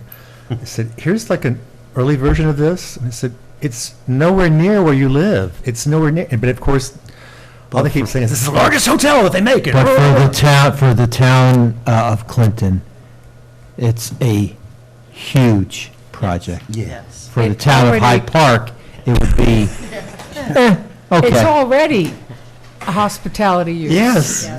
It's been It there for a already while. sleeps 60 people. It's been there for a It while. already sleeps 60 people. Yeah. I mean, we're just, There's already an opposition group. no, there's two. I found the second one today, yes. Oh, you found a second one. I got a second one, which said that the public hearing, come protest. And I was like, is this a different name? It is. One group is on the Browns Pond area, and the other is located in another area, but And I'm always happy to see civic involvement Thank you. before it even gets to the point of a That's public true. hearing, because We complain that not that enough they people don't are show involved. up, but yes, exactly right. exactly. You're exactly So- right. Good point. Thank you Yes. for Thank that you. reminder. So at any rate, I will prepare a letter that, but I will probably speak about just minor concerns because we have to evaluate it ourselves that may be hearing from us. So, It looks like it won't be circulated for lead agency until perhaps. We already have. no, it already circulated to us. Okay, got it. That's what I was saying. It came and I've got to have a response before our November the 5th meeting. Okay. 6th, whatever it is, 6th. Yeah, because we worked on it, I wasn't sure if they were holding on to it or if they did send it. No, they send it out. Okay. So unfortunately, the digital version, so Ms. Leibold, when she submitted to the town, they submitted everything. The site plan sheet that we got, it's just the site plan. No landscaping, no lighting, no nothing, no existing conditions, nothing, nothing, nothing. And it's also not even, it doesn't even show the whole property. So if I were a resident and just saw that, I might be upset too because it looks like it goes right to the edge of the property. Getting my drift here? That might have been a mistake. At any rate, all of the plans that she called supplemental materials, i.e. landscaping, light, SWIP, road profile, everything, is not included in our digital. Oh, I was able to see it. You did? Yeah. The supplemental materials I found were only like studies, The link were that Cynthia studies. said I sent- has it on the I bottom. sent the supplemental materials, which we received, but were not part of secret. We received them because they're also submitting to the town for site plan for the portions that are in the town. I don't know, I clicked a button and it had It everything had on like it. 6 Really? things. Yes. Okay, I didn't see that then. The supplemental is this thick. It's this, Yeah, but the it supplemental that I didn't saw have elevations or- is their No. studies, Yeah, it has narratives on, studies and yeah. pictures. There was It a had the full, narrative. it had the full site I have to plan, it figure, I have had to click that on landscaping, it then. had. Maybe there's something wrong with my link. At any rate, but we'll be reviewing this ourselves too as we go further. Now, has everyone had a chance to take a look at the meeting dates for next year? Yes. Any comments? Don't like them. I would like to. Too many of them. I would like to add one more third meeting for conflict for your consideration, which would be October 2nd, which is the Jewish New Year, beginning that night. Anybody have any issues with us canceling I that know one that- too? You were No? concerned about getting the work done, that we had a full docket, but. If we, I was going to say, remember that we can always set a special meeting if we need to, which we've done before, particularly if there's something that we need to do that would involve an approval or extension that would be a time conflict, so, but I don't think we've ever had 3, but we have had plenty of time, we've had 2 before. I've never had 3. Well, is Juneteenth new? That's As a not- municipal holiday? Yeah, Last that's year, now, that's that's why. now, that's why. Okay. The state adopted it, I think, last year. Last year, okay. Yep, and again, if you, 2 years ago. we also Yeah, did. 2 years ago. 2 years ago. We also did July 3rd because it's too close to July 4th, the Right. holiday. But if we need special meetings, we have it. Christmas thing. And as I We'll do pointed that out, again. Mr. Veith can't vote on this because he's not guaranteed to be back on, even though I think he will be, because his term ends December 31st. So it's Well, just we those who are Not here. if I have anything to do with it. Making a motion? Wait. Yes. Nothing, I just think we really skip over the Christmas week, which is nice. Yeah. So make, So as revised, as revised, making a motion to approve the Hyde Park Planning Board meeting dates and submission deadlines as revised. So moved. Second. All in favor, please say aye. Aye. Making a motion to adjourn the meeting. So moved. Second. All in favor, please say aye. Aye. Any nays or abstentions? Motion carries unanimously. Thank you Supervisor Torgiani and the town board for providing the resources, as always, to televise and make sure that our meetings are held in a transparent fashion. And thank you, Tony, for all your patience tonight with the many flibs and flubs we had. Very good. Michael.